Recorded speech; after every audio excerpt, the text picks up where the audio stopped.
Good afternoon. Welcome. I'd like to call to order the Board of County Commissioners meeting for January 25th. We're pleased today to have delivering our invocation Reverend Omar Reyes from St. Albans Episcopal. Followed by that, Commissioner Flowers will lead us in the pledge. Please rise.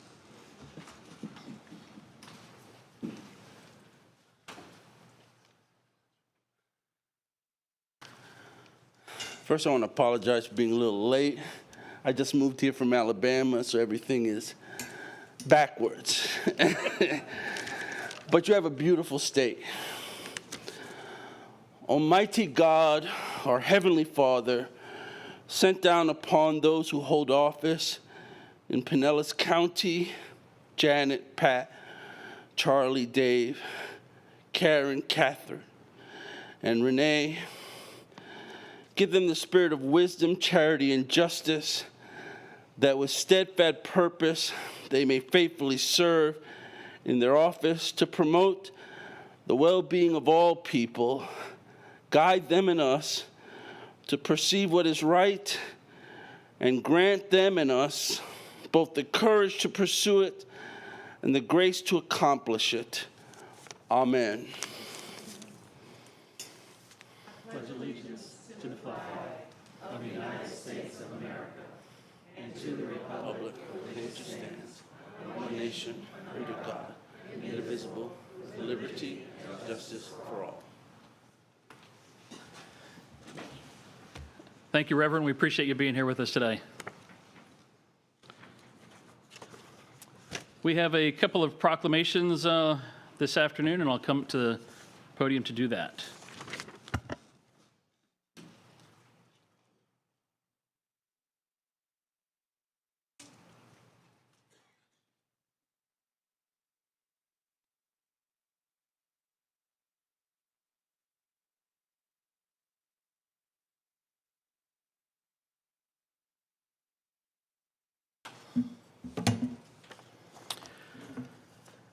January is National Mentoring Month, and I'd like to invite Dr. Valerie Brim and Ms. Debbie Bushman from the Office of Strategic Partnerships for Pinellas District Schools to join me at the podium to accept the proclamation. Dr. Brim is the director, and Ms. Bushman is the Lunch Pals coordinator. Great to see you this afternoon. Thank you for being here. January will mark the 20th anniversary of the National Mentoring Month, an annual campaign to focus attention on the need for mentors, as well as how each of us can work together to increase the number of mentors to help ensure positive outcomes for our young people. Pinellas County honors volunteer mentors who support young people by showing up every day and demonstrating their commitment to helping them thrive.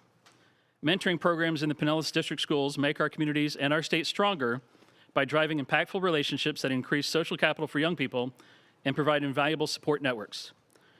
During COVID, mentoring programs have stepped up to fill the gaps for young people and their families, connecting them with resources and ensuring that mentoring relationships continue virtually to ensure that physical distancing does not mean social disconnection. Mentoring plays a pivotal role in career exploration and supports workplace skills by helping young folks set career goals, equipping mentors with the skills needed to support the professional growth of those young people, and drives positive outcomes for young people and businesses. Quality mentoring promotes healthy relationships, communication, positive self-esteem, emotional well-being, and growth of a young person in their relationship with other adults. National Mentoring Month is that time of year to celebrate, elevate, and encourage mentoring across our state and to recruit caring adult mentors here in Pinellas County. Therefore, today, let it be proclaimed by the Pinellas County Board of County Commissioners that we recognize January 2022 as National Mentoring Month. And we're going to take a photo, and then I'll give you a chance at the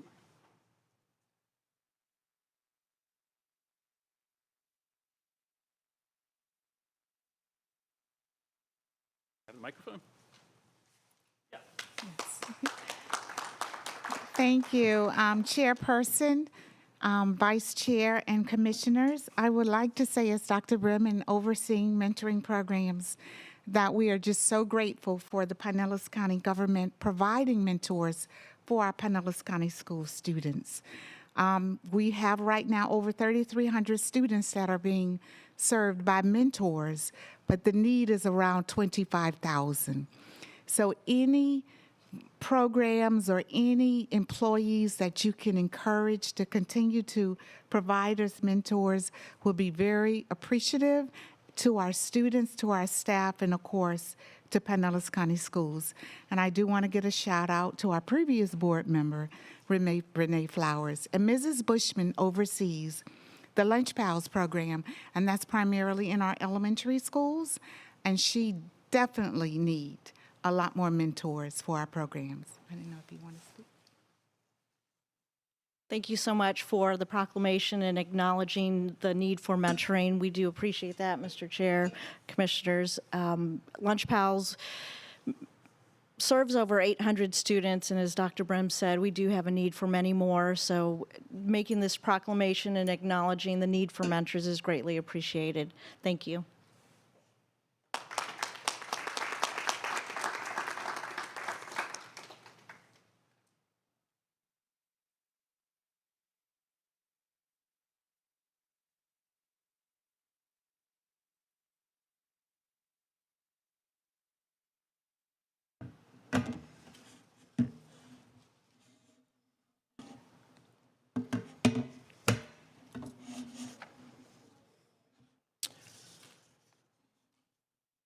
January also marks an important recognition of a month, Human Trafficking Prevention Month.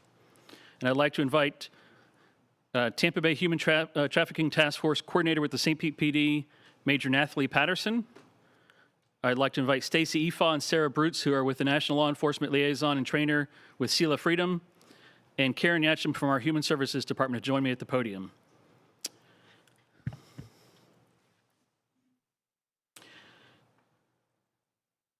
It is far too easy to believe slavery to be an incident of bygone eras instead of today's reality for millions of folks across the world. The UN Global Report on Trafficking of Persons for 2020 reports that for every 10 victims detected globally, 5 are adult women and 2 are girls.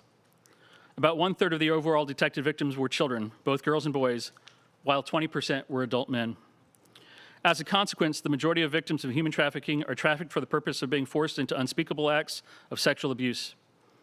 Florida consistently ranks as one of the top states to receive calls and tips through the National Human Trafficking Hotline, and victims of human trafficking in Florida are trafficked from all corners of the world. In March of 2016, the Pinellas County Board of County Commissioners enacted our own anti-human trafficking ordinance to help combat this evil. Pinellas County Consumer Protection continues to inspect adult use establishments and specialty salons performing NAML services under the ordinance to ensure that they comply with the ordinance's notice and posting requirements. This requires them to provide information and hope to those who may be victims of human trafficking. In January of 2020, the St. Pete PD was awarded a Department of Justice grant for 3 years to create a regional Tampa Bay trafficking task force, which is a collaboration of local, state, and federal law enforcement agencies working with organizations that provide services to the victims. The task force focuses on education and training to law enforcement and the public to build awareness, coordination with support programs and resources to help victims, and implementation of technology that makes it easier to collect and share data across jurisdictions. Therefore, be it proclaimed by the Pinellas County Board of County Commissioners that the month of January 2022 be recognized as Human Trafficking Awareness Month, and we encourage all Pinellas County residents to join us in the fight by reporting concerns to the Pinellas County Sheriff's Office or other law enforcement or to the national hotline at 1-888-373-7888. And I'd like to, do we have a major with us? Okay. We'll take a photo and then I'll give you the microphone.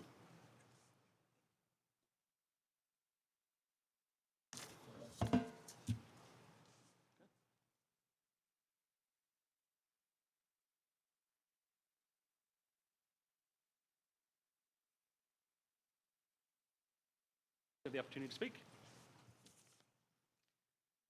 Hi, good afternoon. Karen Yatcham, Human Services Director here for Doug Templeton with Consumer Protection. I know a memo was recently sent out highlighting all of the work that the task force does, and I just want to say we're really proud of all of that work, and we're really proud of our role working with our communications department to really make sure that we are doing our job with spreading the messages, raising awareness, and increasing awareness for this crime. So thank you very much.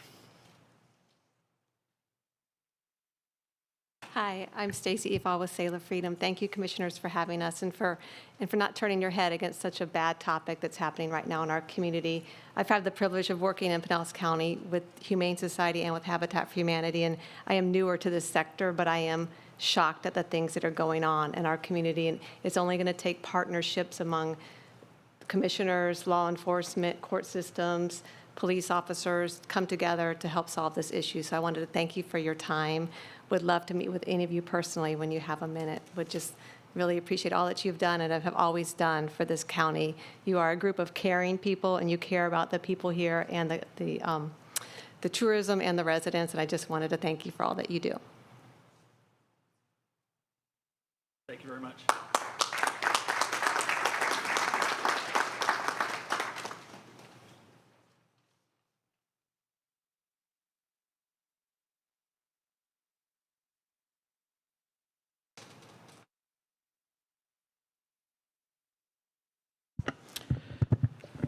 Next on our agenda is citizens to be heard. I'll call you up. If you introduce yourself, you'll have 3 minutes to address the commission.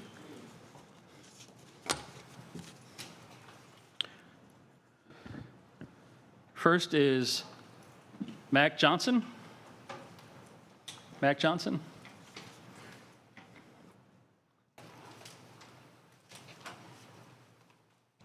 Good afternoon and welcome. Good afternoon, sir. Good afternoon to my family here at the County Commissioners meeting. And I just kind of come to share a little bit of a word with us, because when I share with you, I'm sharing with me. Matter of fact, first of all, I'm sharing with me because, like I often say, everybody don't plan to go to heaven. That's your choice. I do, so therefore, I commit myself to God's word and learn how to, make life not only ready for heaven, but also ready for people here on the earth. And so I was studying a couple of verses this morning, and I thought it'd be interesting for me to hear and for you to hear. Because according to this book that promises that it is God's word, this word is honored above God's name, and most Americans kind of believe this book. But what God was saying to me today is that a lot of us want to be right with God, but we're not right with God. And he gave me this verse, Proverbs 16:12, and then Proverbs 14:12. It says, "There is a way that seemeth right to a man, but the end thereof he's going to find is only the way unto death." So second point, how could that be? How can a person be in church and believe in Jesus Christ, as all the Bible says, and he could be on his way to death? We understand that, first of all, none of us are born in God. None of us are born right. As a matter of fact, if the Bible is true, all of us are born wrong. And so if a man think he's going to go to heaven and be right with God without being born again, that man is deceiving himself. So here's the day. God is saying, man, I'm letting everything happen in this crazy world here so you guys can see your need for me. That's all God is doing today. God wants each one of us to see our need for him. How do you do that? You be born again. Born again, what's that? Well, just like you was born from your mother's womb in the beginning, it's the same way to be born again in God's spirit. So you receive that spirit, and then Christ come into you, and then you're qualified to walk with God. So I'm kind of preaching to myself because I do plan to go to heaven, and I want to see all you guys there with me, so that means you got to believe too. So don't be on that way to seem right. The way to seem right is you don't recognize the report that God has given. What is the report? Is that Christ, his son, died for all of our sins. Thank you. God bless you, and think about that way to seem right. Thank you. David Ballard Geddes Jr.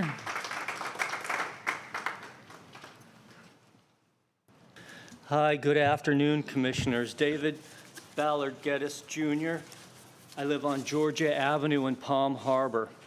Article 3, Section 2 of this Constitution contrasts an original jurisdiction with that of a maritime jurisdiction, stating that this Constitution is to rise from under this Constitution as of fact, which in turn makes this Constitution, in hindsight, to be viewed retrospectively as a bill of attainder, a letter of marque, a hold recognized as a reprisal.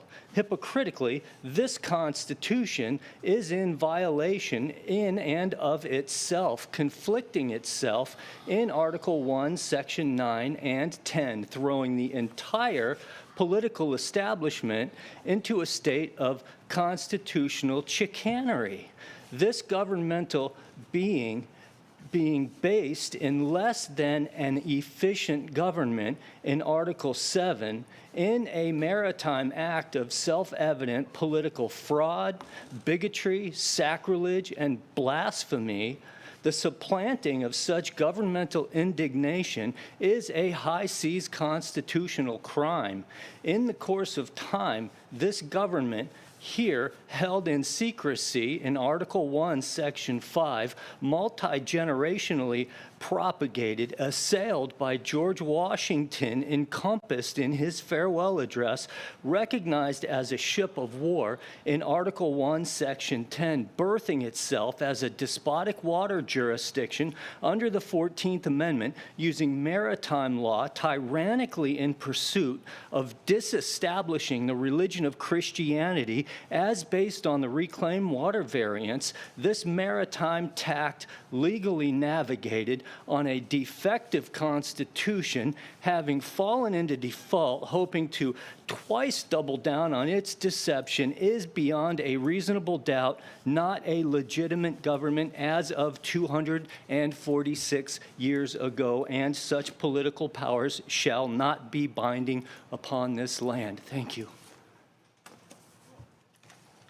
Thank you, Minister Geddes. Vincent Nowicki.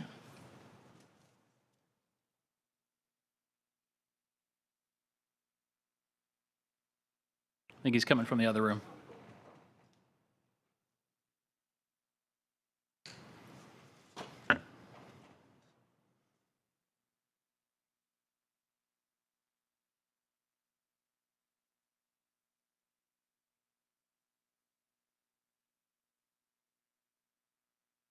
And after Mr. Nowicki, Tom Timsick.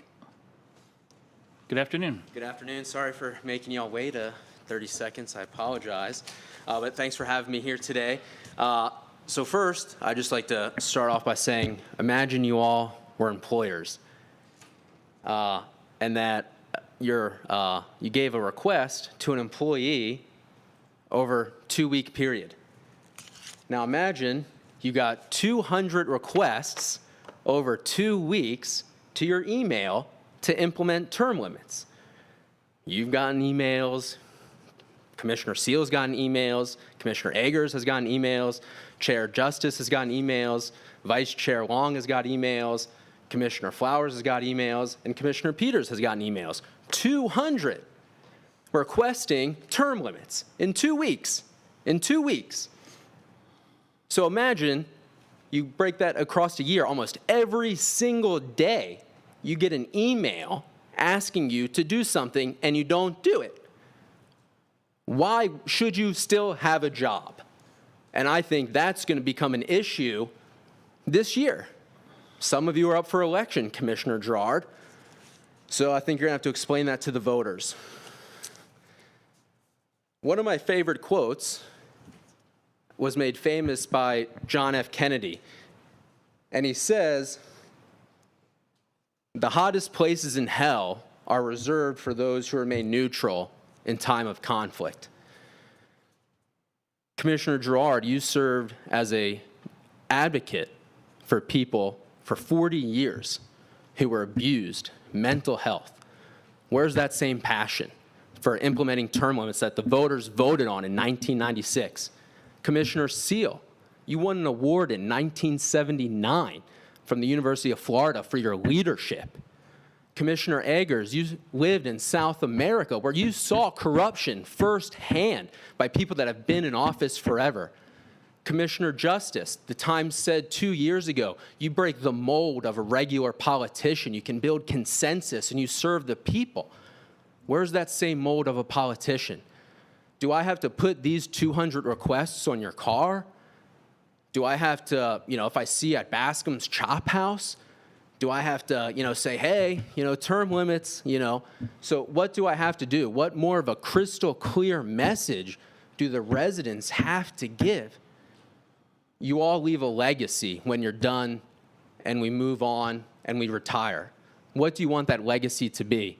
George Washington left a legacy of stepping down and doing the right thing. And then you have another legacy. Vladimir Putin is going to live a legacy of invasion, tyranny, and corruption. Do the right thing, leave a good legacy, listen to the residents. Thank you for your time. Tom Timsick. Tom Timsick.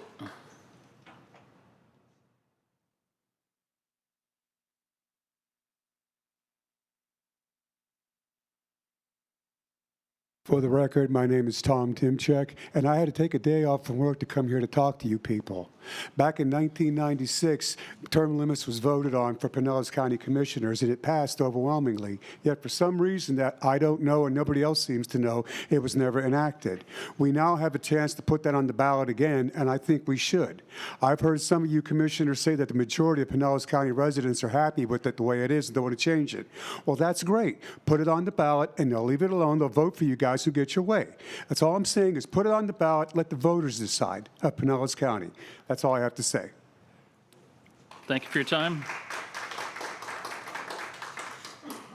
Julie Vane. Julie Vane.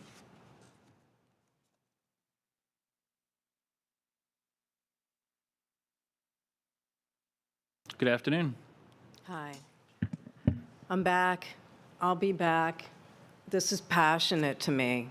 I brought a bunch of friends, and my friends, they're going to bring friends next week, or 2 weeks from now, excuse me, when you meet again. And we're going to keep bringing friends, and we're going to keep coming back, and we're going to keep petitioning the Board of County Commissioners for term limits. All we're asking for you to do is to put it on the ballot. You can do it. We're asking you to do something like that. Now, as you know, 96, the referendum was called 8 is enough. And I was here back in December, early December, talking to you about, putting it on, and you all talked about 12 years was a suggestion, and it fell on deaf ears. Through the conversations, even one of your members said the topic was so dead that it was like sewing a coat on a button. Well, I tell you what you've done is you've suppressed the will of the people. It's voter suppression. You've put a coat over the vote in 1996 and said it didn't happen, it doesn't exist, the people don't want it. They do. They don't want their will suppressed. And there's nothing about it. 73% of the voters said that's what they wanted, 8 years. Through all the legal machinations, all the court battles, here we sit, 26 years later. Simply ask the voters again. I don't know if you're how aware you are of how unpopular you are in the faith, family happenings around the community, what you all have done to our lives. You know the people that were here a year ago, 2 years ago about mask mandates and everything else.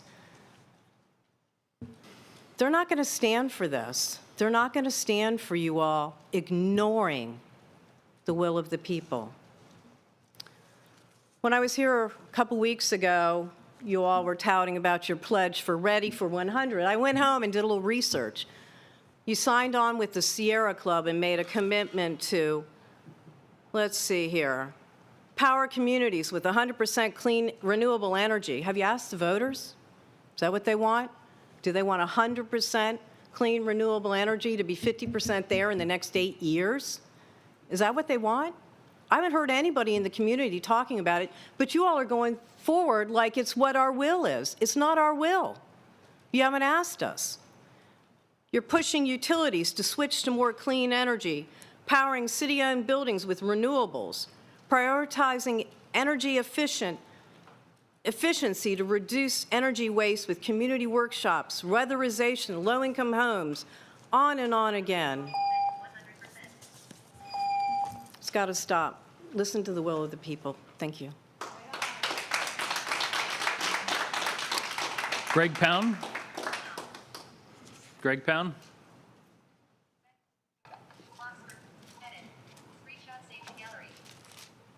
Greg Pound, Largo, Florida. This comes out of Psalms chapter 9, verse 17. The wicked shall be turned into hell, and the nation that forgets God. You know, it's obvious, folks, that these people control all the money in Pinellas County. You're talking about millions of dollars. Just think about Pinellas County, how big it is. Your county commissioners grant money to the courts. They grant money to the sheriff's department. These guys are dealing with millions and millions of dollars. Term limits, I mean, it's like these guys want to be overlords of we the people. We can't get them out of office. Anyone tries to run for office, they can't get in.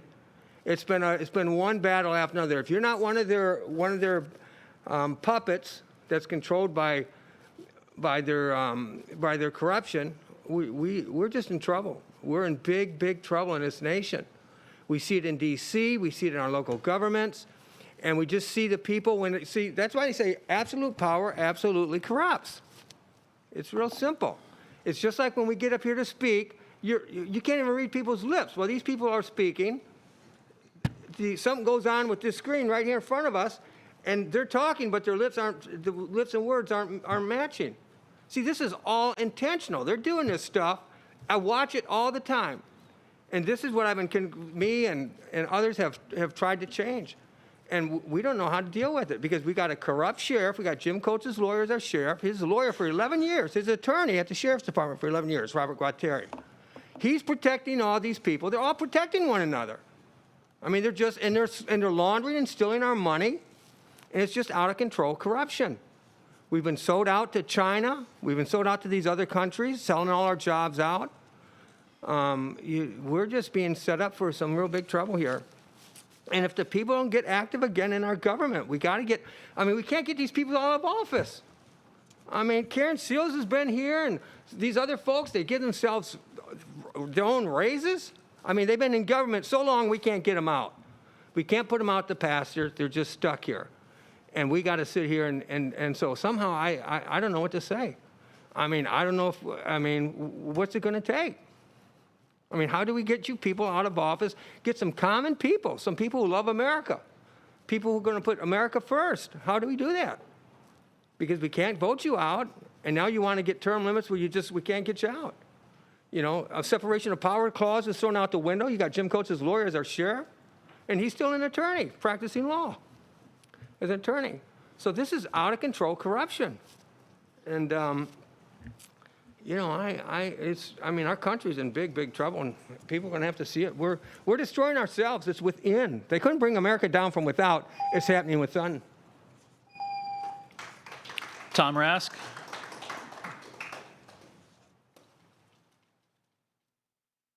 Good afternoon.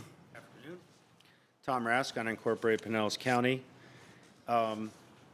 As you can tell, voter suppression is going to be an issue. Voter suppression meaning thwarting of the will of the people in 1996 to adhere to 8-year term limits. Ms. Vane put it well. She talked about legal machinations. That's where they were. If you follow what happened, Pinellas County withdrew from the lawsuit, yet somehow got the benefit of it. No one cares. No one cares how you got there. It's viewed as a shell game by the voters. Over 70% voted. And you and other agencies in the county trying to shove light rail down our throat, shove all kinds of things down our throat, just increases our determination. Presumably, you all know that this country is only one severe economic downturn away from severe social unrest. You know that, right? I see Ms. Long is typing away on her computer, apparently not listening, which is, of course, her prerogative. But that's a perfect segue into the other word you've heard a lot here, which is corruption. And for those listening at home, they should know that corruption doesn't mean what Ken Welch tried to make it into every time that word was brought up, which is crime. There are many ways to be corrupt. One is corruption of process, where you, for instance, hold meetings, public meetings, for the purpose of soliciting public comment, but you don't listen to them. Another way to corrupt the process is to subvert the process, which happens all the time. They have stakeholder meetings where the main purpose of the meeting is to have the meeting, so they can say they had the meeting. When the good citizens of Athens, some 2,500 years ago, accused Socrates of corruption, they didn't mean he was trying to bribe the youth. When they said that he was corrupting the youth, they didn't mean he was giving them money in brown envelopes. They meant that he was producing bad outcomes, to put it as briefly as I can. And for those listening at home, I want them to know that there's all kinds of corruption that goes on in Pinellas County government. For instance, when Ms. Long ran for office, her salaried legislative assistant was also her campaign manager. Now, how are the citizens supposed to know when the salaried person who's available at all hours is acting as her legislative aide and when they're acting as her campaign manager? This is also a form of corruption. Pam McAloon. Hopefully I got that close on pronunciation. Very good. Pronounced my name well. Yes, I'm Pam McAloon from Pinellas County. I've lived here, since 1979, and I've seen a lot of changes. I'm going to attack this from a different angle, and that is at one time, I actually was against term limits because I always felt that the ballot box term limited the person who was elected and that the challenger had a chance. But when I did my research, I saw that the incumbent actually has an 85% chance of being reelected. Doesn't leave much hope from what I'm seeing for the challenger himself. When I look at term limits, I think of the corporate boardroom. I think of a corporate boardroom that doesn't have a turnover whereby there are fresh ideas, younger people coming onto the scene, and bringing in new people with new ideas. And that's what happens with corporations that don't have a boardroom turnover. The company becomes staid and it's pretty much stuck in its ways. We have term limits for our statewide officers, as we all know, legislators, and of course our U.S. president. Thank you, FDR. He would have been president for a very long time had he continued to live. More importantly, I think it's imperative that the elected officials do respond, listen to the people who did overwhelmingly vote for term limits and, yes, fresh ideas. They also did not vote for, light rail, green light, and it seems to me that there's a push for that to go forward. I look at downtown St. Petersburg with rapid bus transit. Lastly, I would like to end, and I'm going to make this short, because I would be repeating what everybody else has already said. I am for term limits. So is George Washington. George Washington, after having served 2 terms, stepped down because he had faith in the nation to be able to carry on business, and he was right. King George III, when he found out about this by Mr. George Best, who was the painter at the time, he said, if he follows through on resigning his commission, he'll be the greatest man who will ever have walked the face of this earth. Thank you for listening. Thank you. Stephen Lang. Stephen Lang.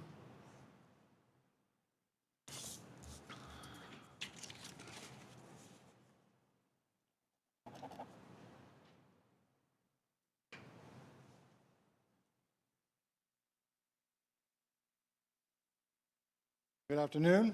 I'm Steve Lang. I live at 526 15th Avenue Northeast in St. Pete, and I'm glad to see faces looking up at me and not on the cell phones. Thank you very much for that. I have a prepared speech, pretty much what I read to you 2 weeks ago. I'm not going to follow that speech today. I'm going to make a few candid remarks from things I've heard and things I want to say. First, I'm for term limits. What we did back in '96 was real. It was subverted by technicality in the courts, as you all know, and you're going to hear that many times. Last week, there were 6 or 7 of us today. Today, there's 12 of us and 200 emails. The program that we're putting forward is expanding exponentially. You're going to hear more and more and more about what we're doing and how we're going to bring term limits to the fore. So my comments are addressed mostly to Ms. Flowers, Long, Ms. Gebhardt, Judy Long, and Charlie Justice. I'm going to excuse for the moment Ms. Peters and Mr. Eggers. At the next meeting, I would like to see one of the two of you make a motion and the second it, force it on to the ballot to talk about 8 is enough. The other 5 are going to stonewall you, and they're going to try and stop you. But this movement is not going away. And if you think that we're shallow, we've got people from all walks of life. We've got all sorts of skill sets, from computer to professionals. We're not a light group. I myself have done 5 referendums. I've never lost one. When I pick an issue, we win. And we're going to win this one. So it'd be best if you all got on and voted for term limits on the record so that the public can see. In my speech, I was going to say that I wasn't coming here necessarily to speak directly to you all, but I'm listening, I'm speaking to the camera. I'm speaking to all the people that are listening, because they're the ones who need to get the facts and the education. When we talked about voter suppression, we talked about '96. We talked about no tax for tracks, which we won with 63% of the vote. And yet what are you doing? BRTs and light rails and closing lanes and trying to make more traffic congestion. That's just going to fly in the face. When you do the pack 'em and stack 'em apartment buildings and the 2050 vision plan that St. Pete has, and you close lanes down by increasing density and intensity, you just make it more hard for the motorist. And we're not going to leave our vehicles to get onto your buses. The ridership is down. You've been hearing that from other sources on the buses. And we seem to hit a stone wall trying to talk to you all. We don't understand why, really. You're good people. You should be good people. You're Americans. We're Americans. And yet, you just don't listen to what we're saying. Thank you.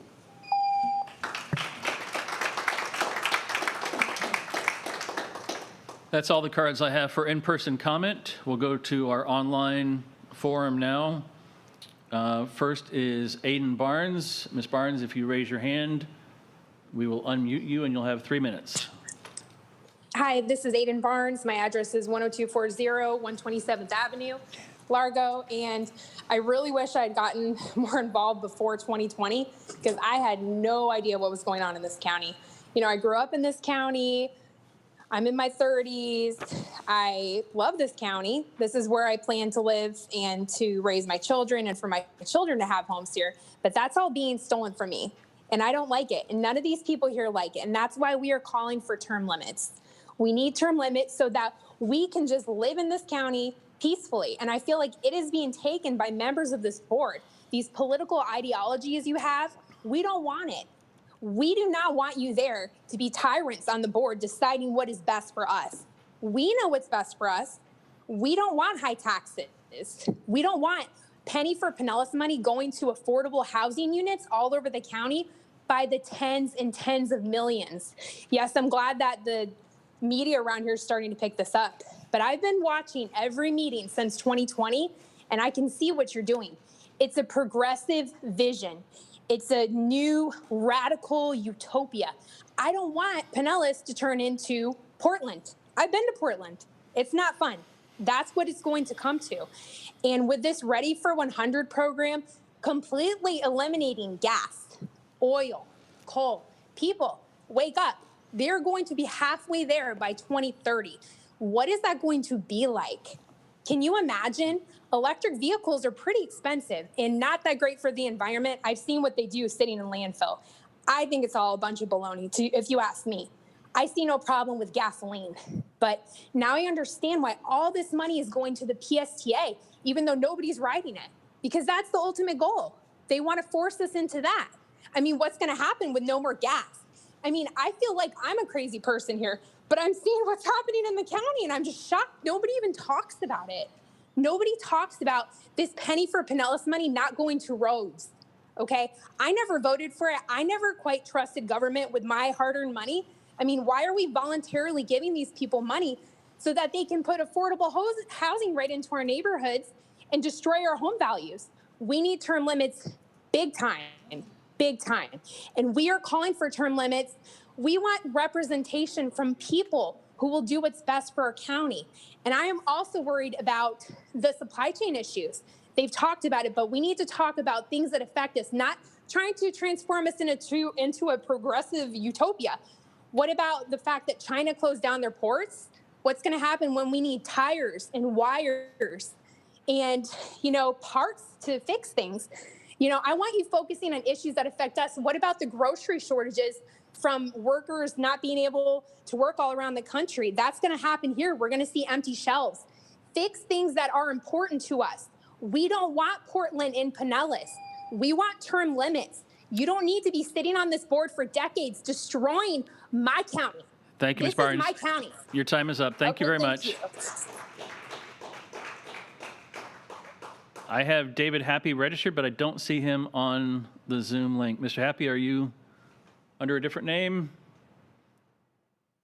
Nope. All right, we'll move on. That's all I have for citizens to be heard. Thank you very much for being here today. Next on our agenda is a consent agenda. And I have a public comment for item number 9, so we'll pull that one.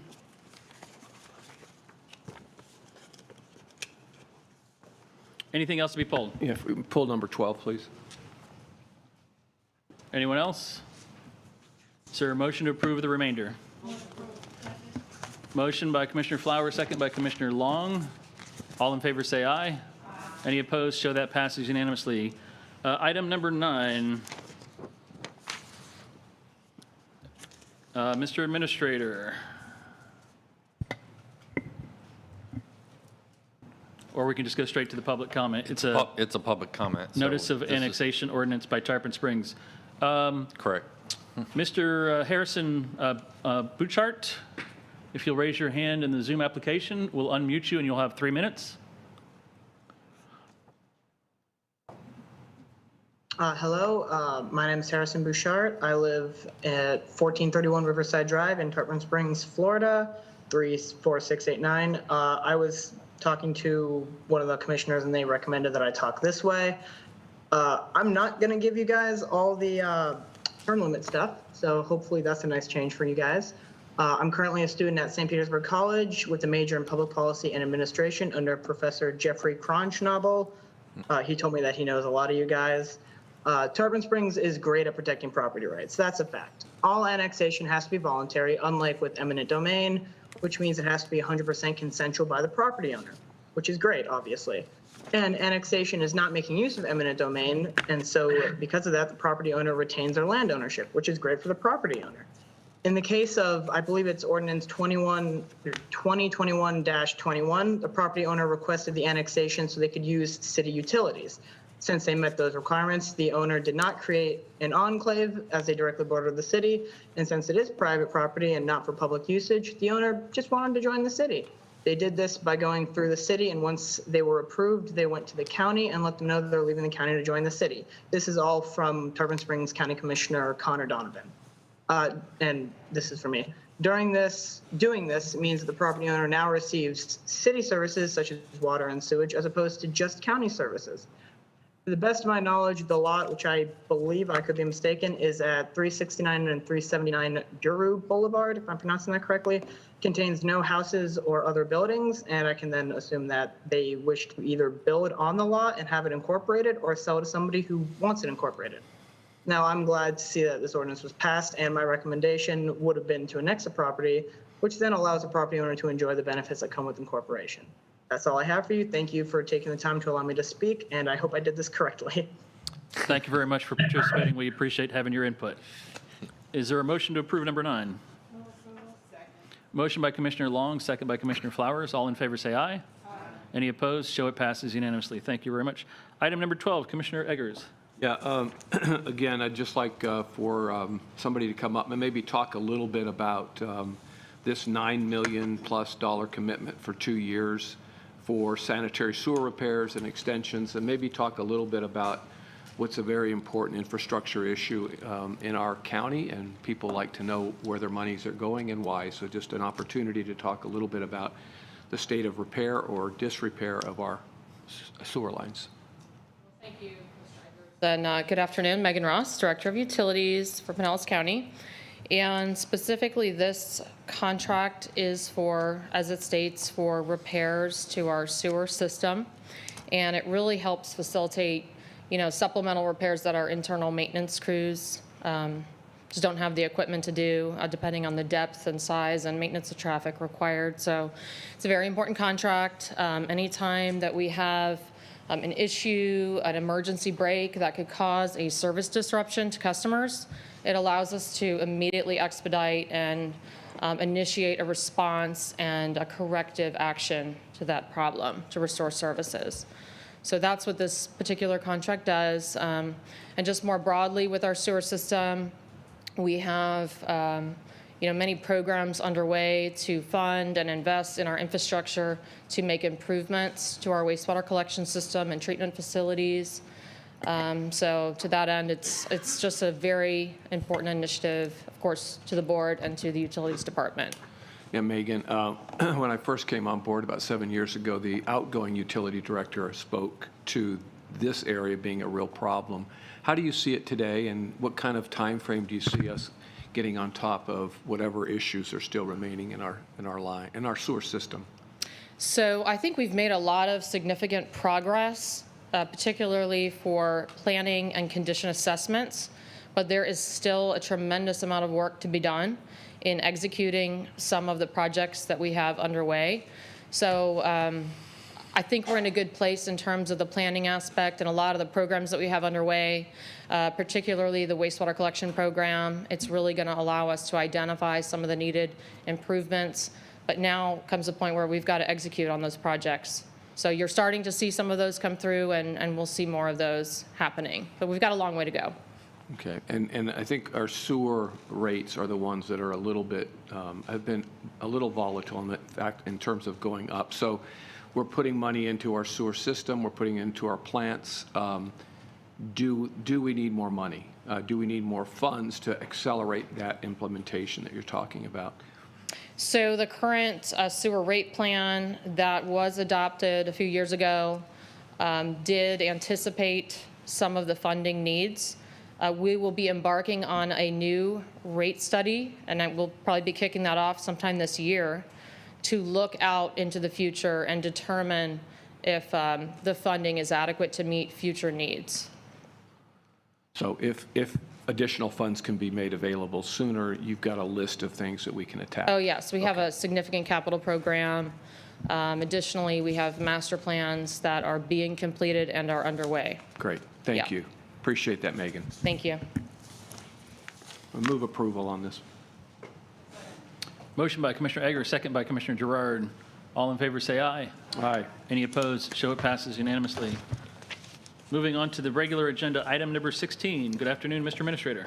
Good afternoon. Item 16 is a grant award from the Office of Justice Programs.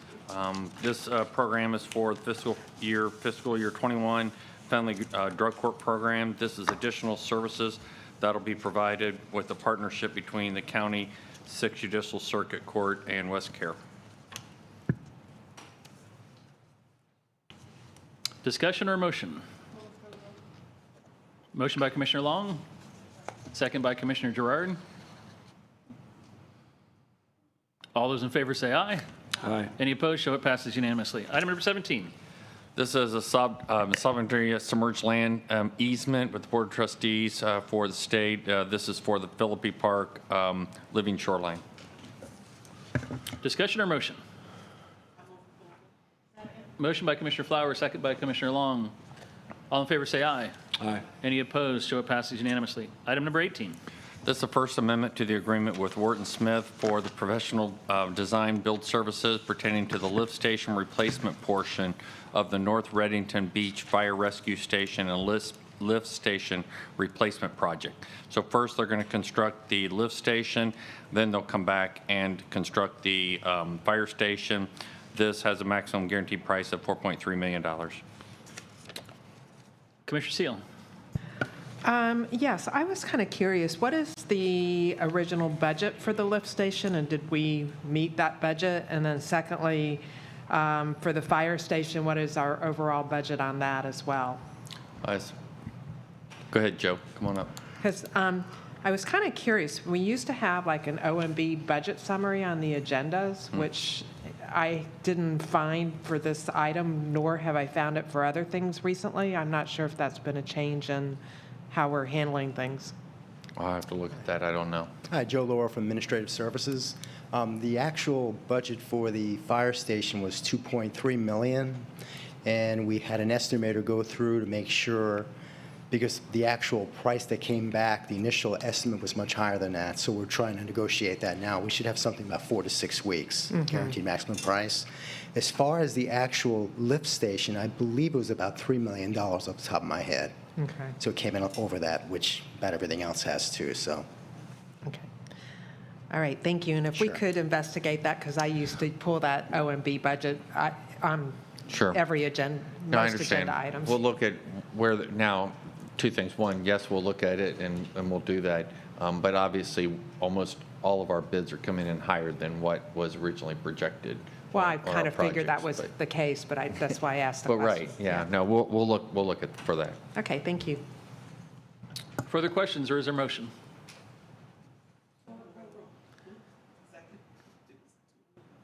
Motion by Commissioner Peters, second by Commissioner Flowers.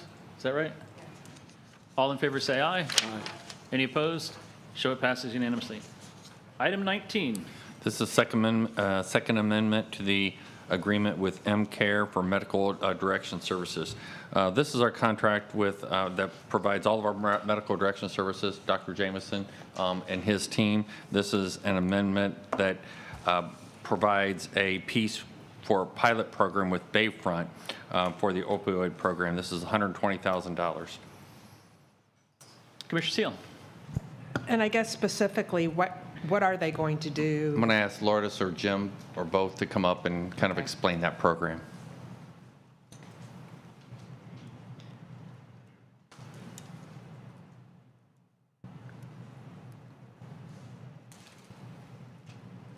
Or Karen. Good afternoon, Karen Yacham, Human Services Director. So this contract is going to allow for a physician and a certified addiction professional to work on-site at Bayfront to survey and understand their ED, and also work to train all of their hospital physicians on the administration of naloxone, so that when someone goes to their ED for overdose or suspected overdose, they can treat them, possibly prescribe that, and then link them to community partners for ongoing medication-assisted treatment. So they don't already know how to administer this in an emergency room? It's more of an education and comfort. So it's really working with physicians on their comfort level with prescribing and dosing. So there is a difference with dosing in the ED, alleviating the withdrawal symptoms, but then our goal really is to have them prescribe that medication as a bridge until they can get into treatment. So the physicians that are doing this now at Tampa General, which is really successful, Dr. Smith and Dr. Jameson, because they have that expertise, they're going to act as coaches and champions to the physicians here. So will we look long-term to see if this is a successful treatment, whether they then follow up and get treatment? And Yes. So this is a portion of a full program. So in 2020, the board approved $500,000 for opioid pilot. This is part of that pilot. So the next part will be working with treatment providers to develop those pathways so that it's just automatic. So it would be the same thing if you went to an ED for a heart issue. You'd be going to the ED for a substance abuse related issue, and you'd have a treatment plan, a pathway, and then we would be hiring peer specialists as a pilot to follow up with the individuals to ensure that they've connected and maintained treatment. Further questions? Is there a motion? I'm sorry, Commissioner Peters. I just want to commend them on finally getting that operating and going. They started with another hospital, and it wasn't taking off, but Bayfront has stepped up, and I think they're going to be a great, great partner. And we're going to lose more than 600 people. We lost more than 600 people last year for an overdose, and it's about time we start stepping up because nobody else is stepping up. And it really needs to be a community effort, and Karen is doing an outstanding job at making the connections. So great move on putting her in her position, and she's doing an outstanding job. And for that, I would make a motion to approve. Motion by Commissioner Peters, second by Commissioner Flowers. Further discussion? All in favor say aye. Aye. Any opposed? Show it passes unanimously. Item 20, County Attorney. I just wanted to bring to your attention, I believe it was Commissioner Eggers who may have asked previously whether there was anything left for the commission to do on redistricting. Under item number 7 on your agenda today, on the consent portion of your agenda, is the clerk, receipt from the clerk of just the filing of the notices that were required, which places them on your minutes and in the record, and that is the final action for redistricting. So just to bring that to your attention. Thank you very much. Item 21, County Administrator reports. Just a brief update with COVID. We continue to see very, very high numbers over the last 7 days, over 11,700 cases. You're seeing over a 27% positivity in those cases. Our dashboard is still up, and you can look there for the latest information. Slowly, increasing our vaccination rates. Our fire transports, it's been up and down, but still only about 2.2% of fire transports for total transports, but there has been certain spikes. But that's because they've really been working with the hospitals on getting those ambulances back out on the road. And again, we ran into a few issues with that, but it seems to be leveling out. The biggest news, which was yesterday, was that the State Antibody Infusion Center closed effective today. That's because the FDA's announcement indicating that these were not effective against a new variant. With that, we have updated, or we keep on our website, new testing sites. So there's several drive-throughs that people have worked separately to stand those up. So those continue to be operating along with our pharmacies. Be happy to answer any questions that you may have. Commissioner Eggers. So the first question you answered, which was the site questions. And so do we have those on our website, Barry, that show any possibly North County that might be in place? I don't mean from us, but.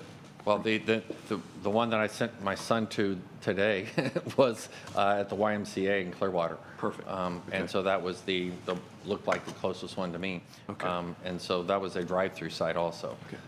And he had very little waiting, so. Perfect. Not to bring him out. Thank you. Thank you, Barry. Second question I had was on the percent positivity. Obviously people are going in and getting tests and they get the results, and yep. They count in there. Is there a way that they're estimating the numbers, like from the at-home tests that are shipped out, and is there a way so that those numbers are figured into the denominator so that we have a more realistic number? Are those being reported as a positive or as a negative? I just look back to Lourdes because I don't think we get that type of information. Okay. That's self-reported to the people. Yeah. And there just seems to be an awful lot of those tests being pushed out, either from the federal government or locally. So again, I don't know if they're higher positivity than the general population or lower, but I just didn't know if they were being estimated in the numbers in any way. So, okay, thank you. I'm sorry, Commissioner Long.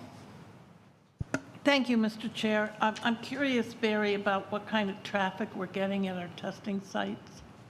All the testing sites are very busy. And again, the Tropicana Fields just opened up through the city of St. Petersburg. Our testing site in Largo, they're pushing, about 1,000 tests a day?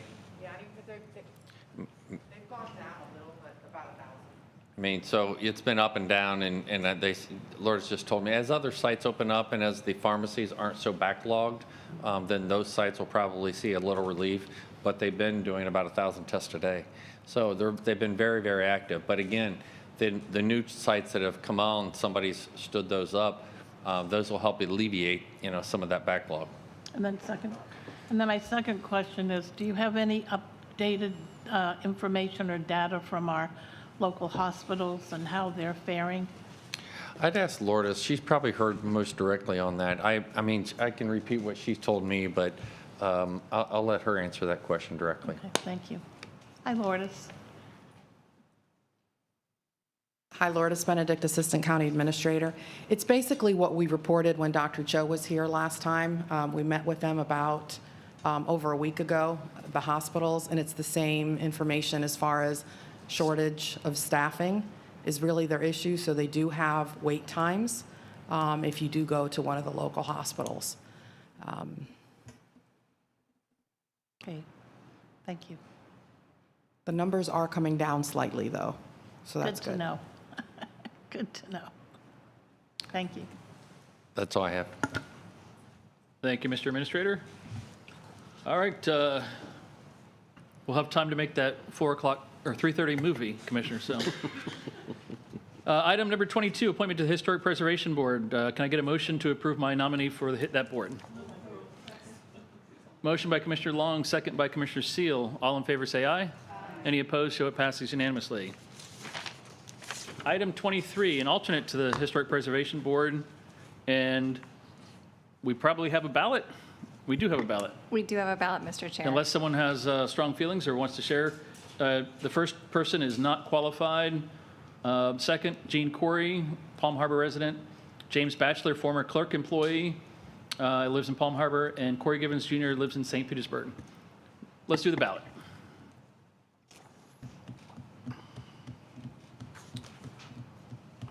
While she's passing that out, we'll go to item number 24, appointment to the LPA, individual appointment by Commissioner Seal. And also to approve Mac Duggan Cooley, as well as to send out a sincere thanks to Mr. Steve Clark for his many years of service on the LPA as my representative. We have a motion by Commissioner Seal, a second by Commissioner Gerard. All those in favor say aye. Aye. Any opposed? Show that passes unanimously.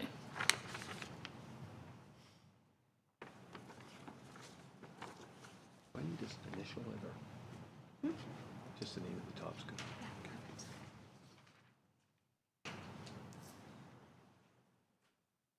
Give the clerk a moment to collect those ballots before we move on to the next one.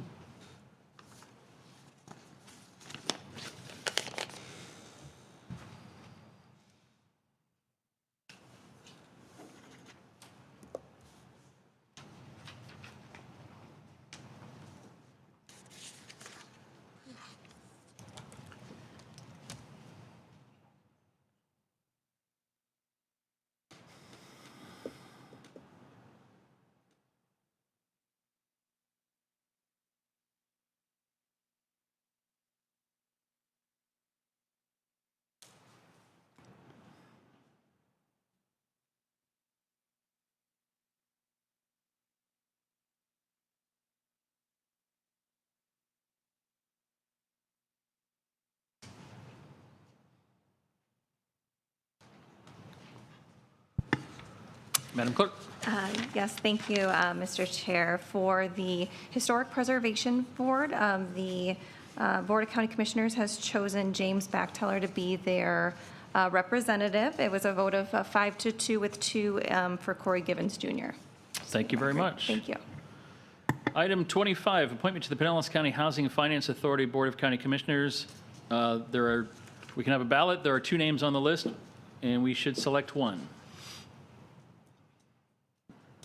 One is a reappointment, one would be new. They're both eligible.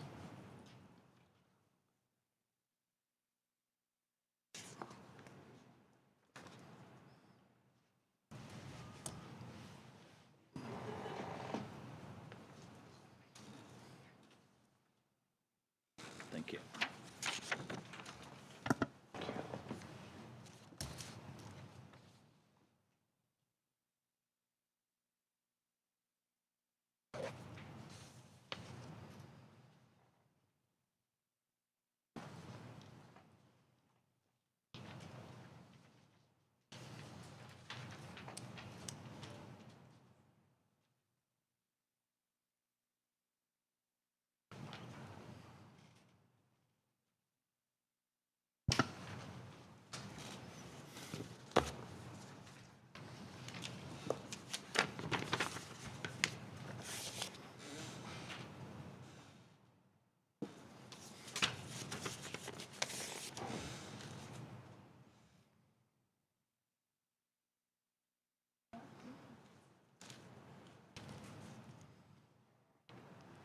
I love how everyone folds up the ballot like it's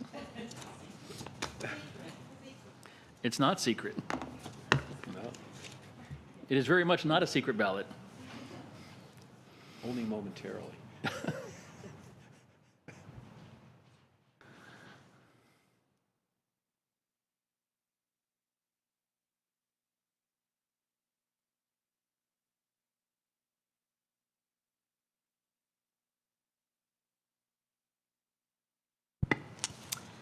And Mr. Chair, for item number 25, which is appointment to the Housing Finance Authority, the commissioners have chosen Christina Kovarik to be their representative by a vote of 5-2. Thank you very much. All right, item number 26. Before we go to committee updates and those kind of things, I would like to get board motion and support for the appointment of alternate for the election canvassing board for both the March municipal elections and the November general elections for the appointment of Herb Polson. Motion by Commissioner Seal, second by Commissioner Flowers. All those in favor say aye. Aye. Any opposed? Show it passes unanimously. He does. Are there commissioner updates or committee reports that you'd like to share at this time? Commissioner Seal. Yes, I unfortunately had the stomach flu for the Ford Pinellas meeting, so I was not there, but I have a summary of it, and basically the Transportation Improvement Program was approved. They approved 3 amendments to the countywide plan, one in St. Pete, one in Dunedin, and one in Oldsmar, and the board approved the scope of services for the Target Employment Industrial Land Study, which will definitely possibly affect the comprehensive plan, that Plan Pinellas that we're going to be talking about later today.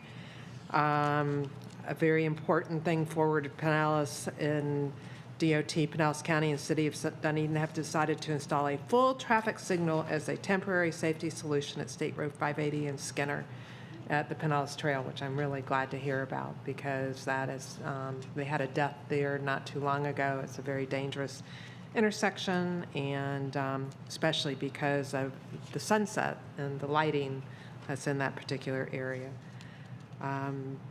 The other news that I thought was interesting was that the City of Clearwater has asked that there's no longer be any further work on the proposed Clearwater Memorial Causeway Busway.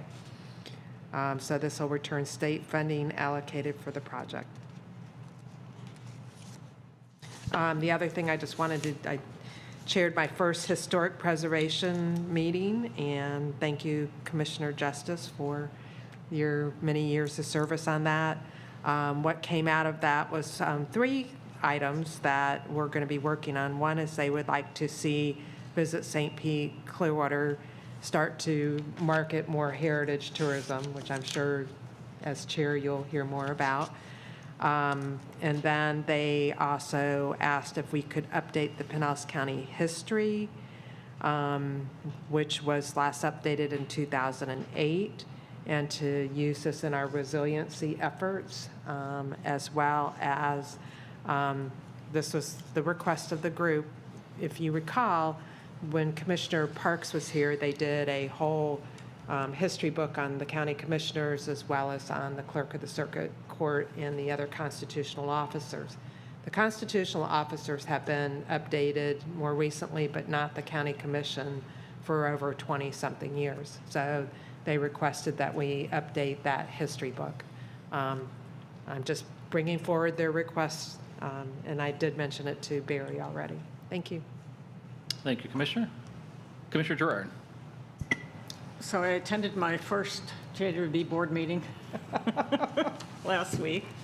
There was quite a lot of discussion about the funding for Juvenile Welfare Board's Family Services Initiative, which had been going on for 8 years, and that 211 had been administering.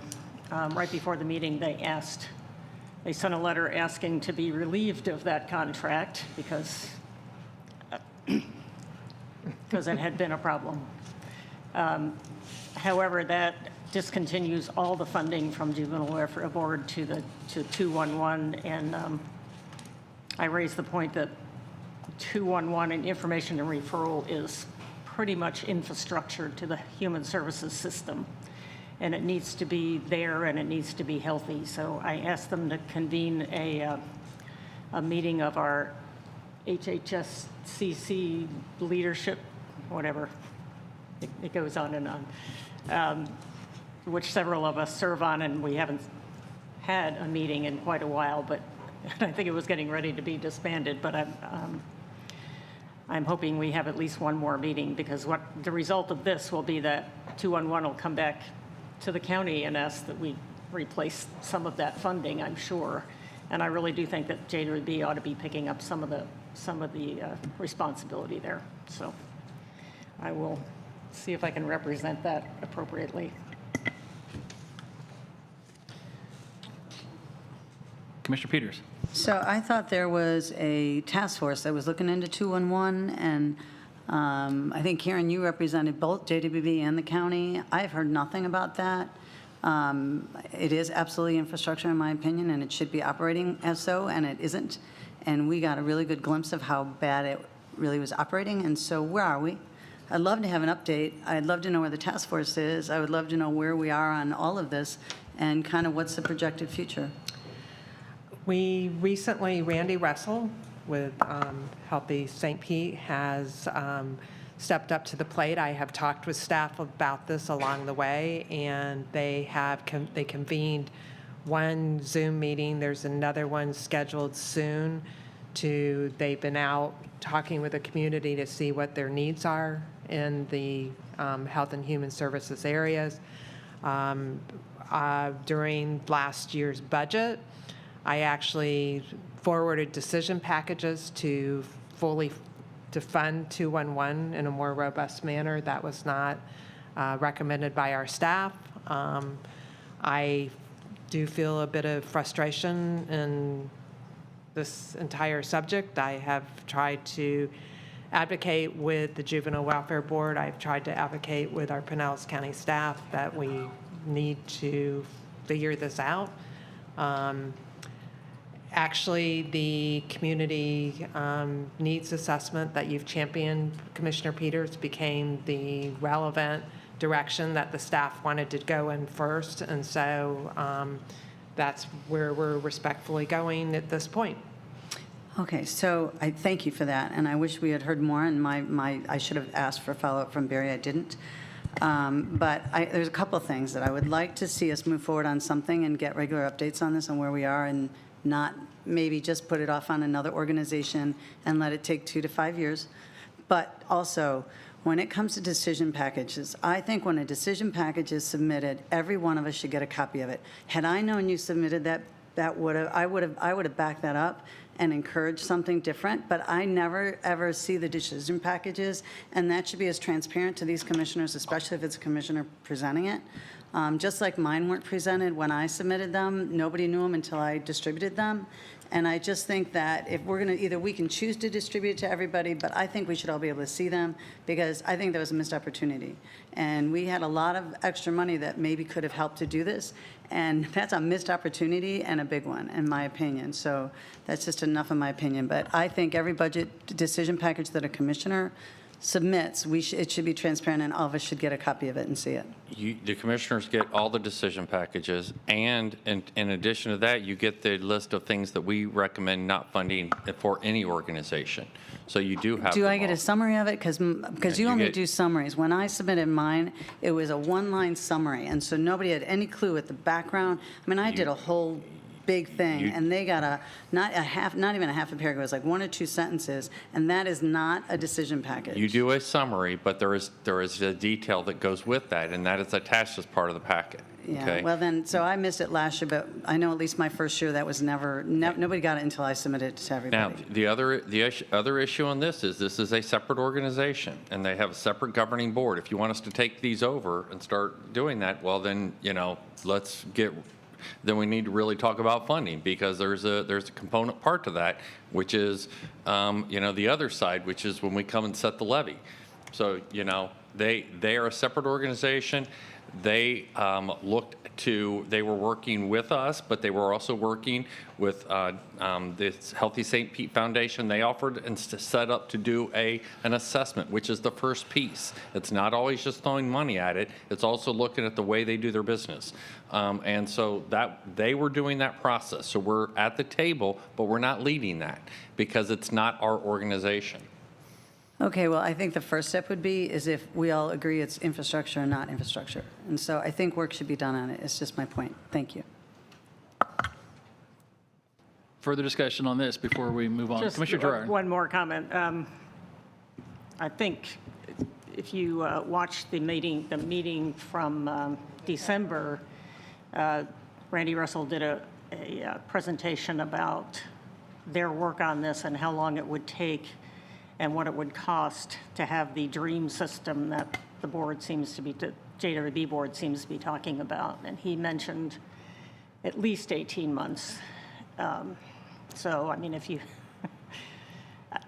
I think that's probably true, but I think we're talking apples and oranges. What they're talking about is not basic information and referral, and that's what I'm talking about. I think that's very important as an underpinning of all the rest of the system. What they're talking about is warm handoffs and appointments and, you know, like we're talking about with our mental health system for the entire system. And that's, in my studied opinion, is darn near impossible. So yes, it will take a long time to look at that. So, Commissioner Flowers. Thank you, Mr. Chair. Well, I was just going to give some reports on my committees. Oh, okay. Anything else on this before Not we move on that, on the new stuff, yeah. All right, Commissioner Long then. Thank you, Mr. Chair. I know we had our strategic planning, and so I'm just going to bring this up because I think it's something we missed, and I take full responsibility for that, but it was a difficult day for me for a lot of reasons. First of all, there are 6 moving targets as it relates to transportation here in our county and throughout our region. And I'm fearful that our county is missing the boat and that our county commissioners collectively are not all on the same page with the different moving pieces and how they all fit together. And what I mean by that is we've got Forward Pinellas, which Commissioner Seal's just given a report on. There's PSTA, which Commissioner Flowers and Peters sit on. But then we've got a big, huge group that's all over, oh, and Pat, I'm so sorry, Madam Chair. But then we've got TMA, which is a huge regional group that meets quarterly, I do believe. And our waterborne transportation subcommittee, which is really innovative and very proactive in trying to figure out ways to alleviate traffic on our roads with using our beautiful waterways. And last but not least is T-BARDA. And I would like to see us, and I'm respectfully requesting, Mr. Chair, that we do a workshop just to focus on this issue and how critically important it is for our future for a variety of reasons. It's not just the economic opportunities that these different moving pieces affect, but it's also the quality of life that we have here in Pinellas County and throughout our region.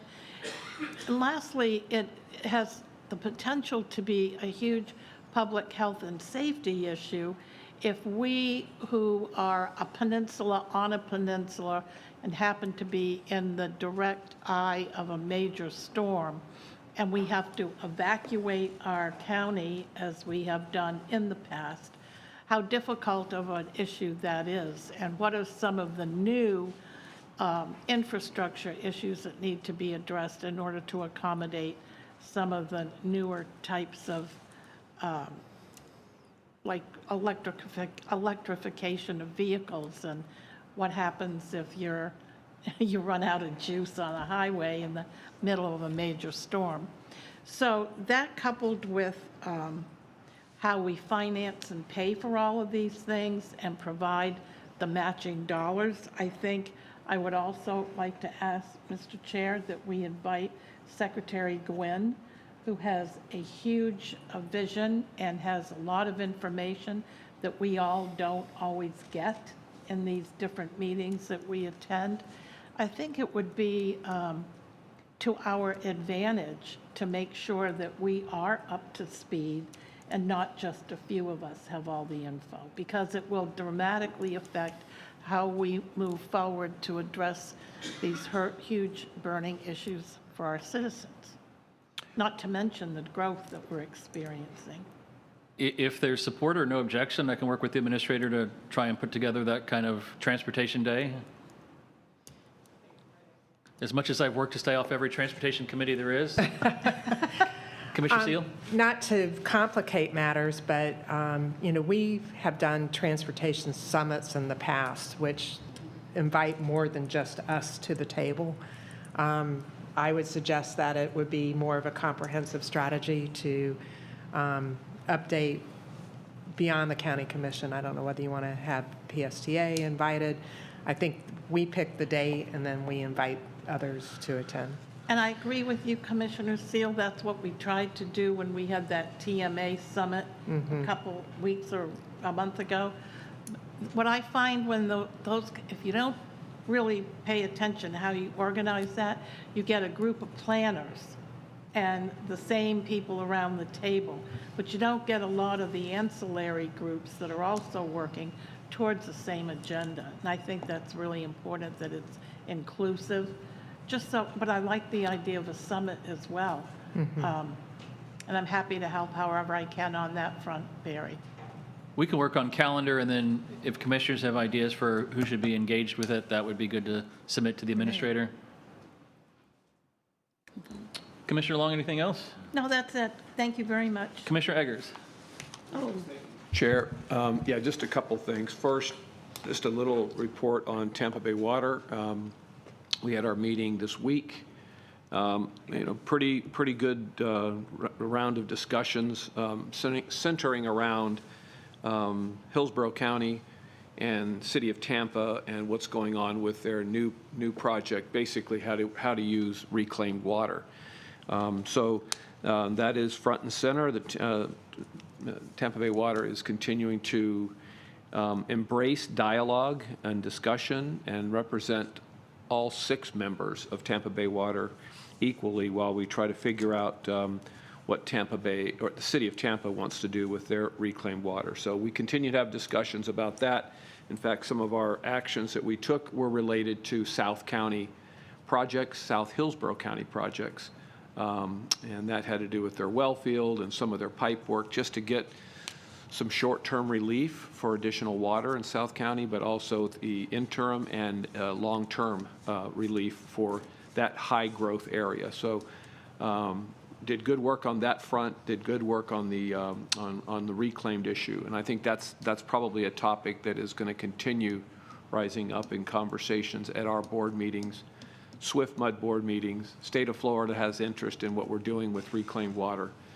As you know, we've been told that by a certain date in a few years, we have to have figured out what to do with all of our excess reclaimed water other than to dispose of it in our intercoastal waterways. So there's a lot of work being done on that front, and we'll continue to keep you up to speed on those issues. I think really I'd sent you something about the 2021 agency accomplishments already and what's going on in 2022. We're talking about a new water supply project to vote on, water quality improvements to vote on, and additional things that I think are related to making sure that our 2 million residents plus have the water that they deserve. Went over some legislative issues that were going on, some of which we've heard here, some of the items of good news for Tampa Bay Water, and also some concern areas. So by and large, that's it on Tampa Bay Water. My chairmanship ends next month, and we'll have a new chairman effective March of this year. Last thing I wanted to bring up is I get calls from our residents from time to time on different aspects of that North Loop trail. Some of them are, and I will say that, we have great response on an item-by-item basis as to what the problem is and why we're not where we need to be. So maybe, Barry, if we could just have a summary sent to all of us on each of those phases of that project and the status of them and anticipated completion. And there are probably 5 or 6 legs. I was glad to see that Forward Pinellas added the overpass at 580 on their preferential list of bridges to be done. It's only a 6 or 8 lane road to get across, and they're going to try to accomplish it with a red, yellow, green light and an island in the middle for safety. And I'm like, we don't do that anywhere else in the county, and I think we need to be, that's on their list now as a priority, which is great. But just a summary on where we are with each of those phases and when we plan to be finished. I know we've gotten some calls from some of the neighborhoods as well for that. And that's all I had. Thank you, Commissioner. Commissioner Seal? May I just piggyback on Commissioner Eggers? I think there's also some confusion. There's areas where the trail is done, but we haven't opened it. And so some people are maybe using it, some people maybe are not. I've been told that June, the whole thing will be open, but there are, some people are very pent up in their desire to use it, but just wondering why it isn't open. So to kind of piggyback on what you brought up as well. Yeah, I Commissioner think that Eggers. was another note I had, and I forgot to mention it, so thank Thank you. for that. That is extremely important because we do have some areas like along Meadowwood that are almost ready. They're not quite ready yet, but that could be open. There's some areas up and down. By Countryside Mall. Yeah, Countryside Mall that could be used, but I think the idea also is if it's open, it's open. If it's not, we should have signs that say, please do not use, because I think that's what's causing some confusion and some after-hours concern, because trails are not open after hours, but people are utilizing them when they're not even open yet. So great point. Thank you for bringing that up. Thank you very much. Commissioner Flowers? Just a couple of updates from the committees that I serve on. The first is, unfortunately, T-BARTA was canceled because we didn't have a quorum. I'm not sure if it was because the meeting was over in Manatee, and certain persons may not have wanted to drive that far, but the meeting was canceled, so we will hopefully take up any action items at our next meeting, at our meeting next month. I attended the PSTA Planning Committee meeting, of which I serve on, and Barry, we did have a real robust discussion at that time regarding just what support and funding looks like when it's coming from the county. We talked about Clearwater's request for their boat system to run up and down the coast on that side of town, and how much it may possibly take to be able to have that system start back up and running. And so some of that information will be presented at our overall general PSTA meeting from the planning committee, because it certainly involves the finance committee and other components of it. So we'll hopefully have some updated information on that. Some of you may have seen the email from Stephen Carey from Congressman Charlie Crist's team, but because of the federal budget moving on a continuing resolution, those special projects are on hold until some decisions are made about additional funding.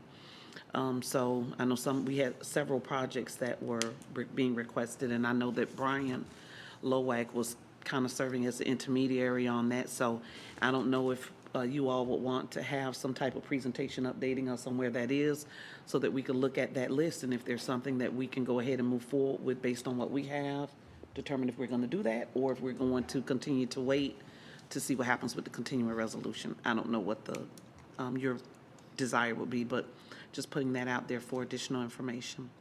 The Affordable Housing Conference that's scheduled for February 10th, 11th, and 12th that I've been working on is going very, very well. I'm so excited about having the Deputy Assistant Secretary from the U.S. Department of HUD as our keynote speaker. So everything is moving forward on that. We finalized all of the sessions and panelists that will be serving, so I look forward to that. It will not be live streamed, and it will not be available on Facebook or YouTube. I think that's not fair for the people that are paying for the registration, then to make it not a fee available to persons in the public. But I have contracted with someone who will be recording those sessions, and that will be available after the fact. So if anyone asks you about that, we are full at 153 registered participants, and that's about the max it can take based on COVID restrictions and making sure that everybody is safe. So we're full. So I'm happy to talk about that. The last thing that I wanted to just make a comment on is that I am grateful for the residents voting to support the Penny for Pinellas funding source. It goes towards a number of things, not just affordable housing. But I'm very glad to hear that it does go towards that, because companies like Blue Sky Communities, who's only been around for about 9 years, but I think is doing a wonderful job in building apartment units that are affordable, and encouraging other developers to do so as well. 3 different apartment projects have opened up along US 19 after 38th Avenue South, and most of those are market rate. One of them is already full, open and full.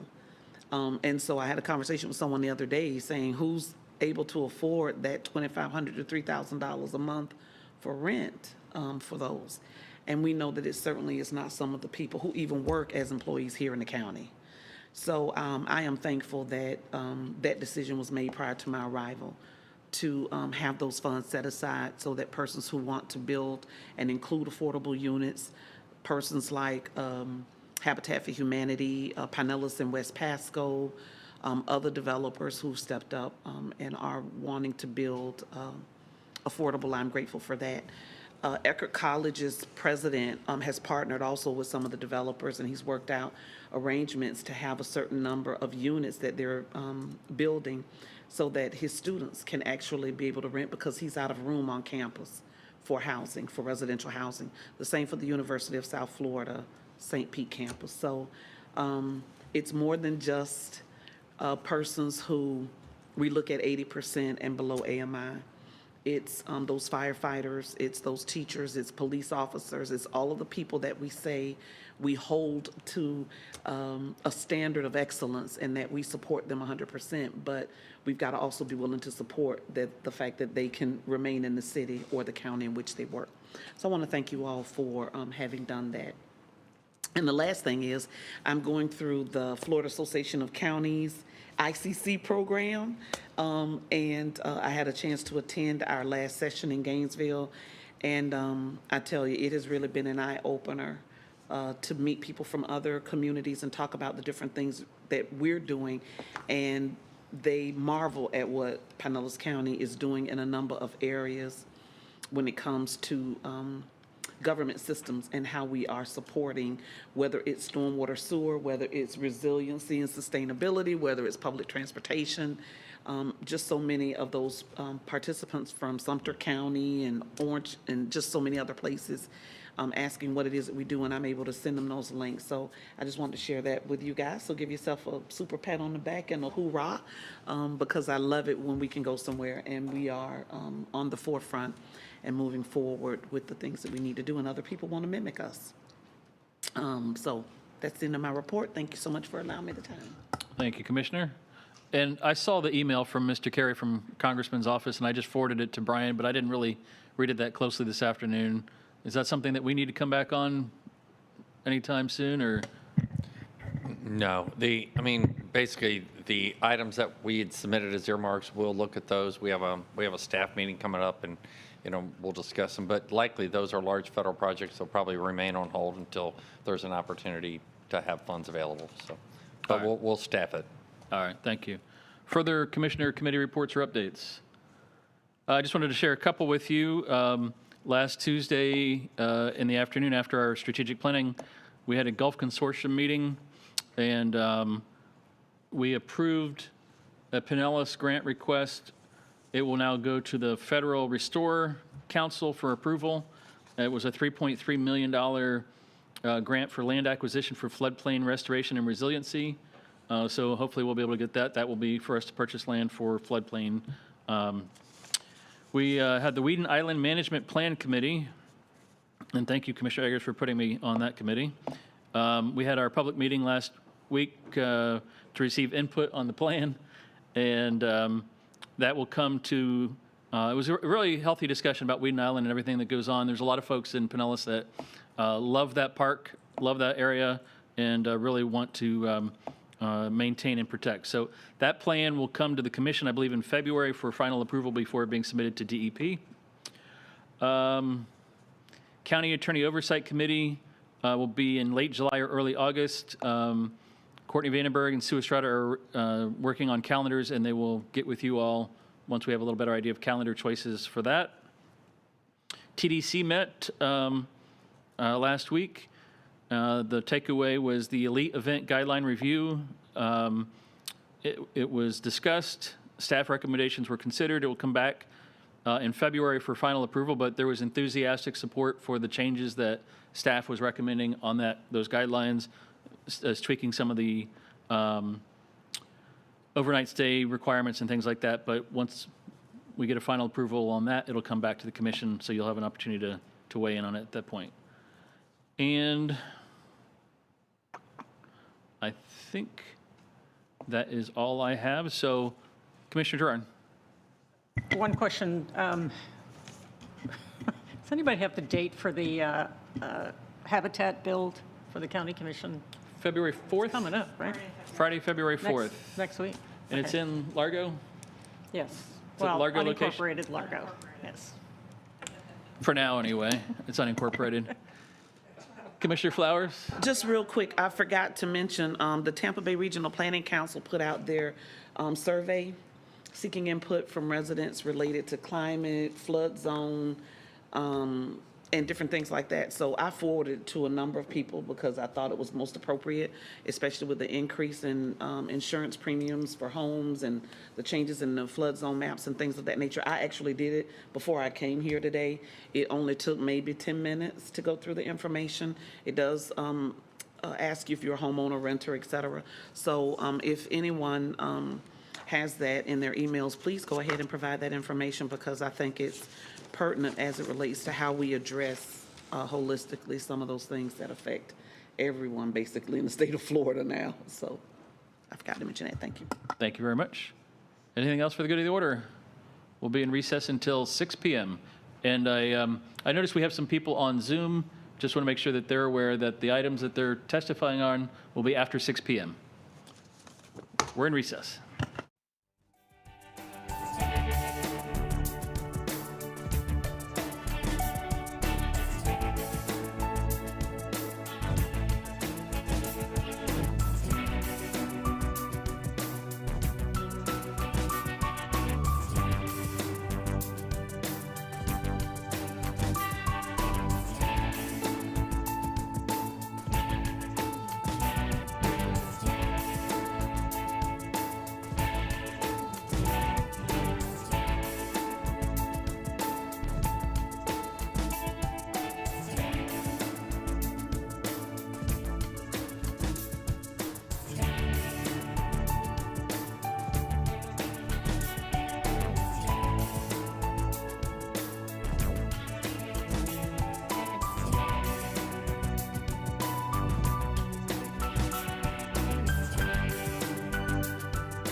our Board of County Commissioners meeting for January 25th. We'll open our public hearings.